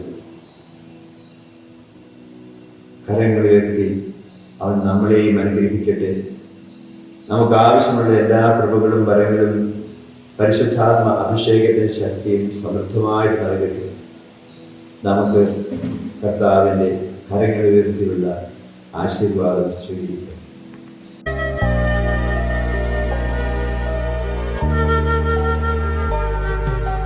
ദൈവപുത്ര അങ്ങേക്ക് ആരാധന, യേശുനാഥ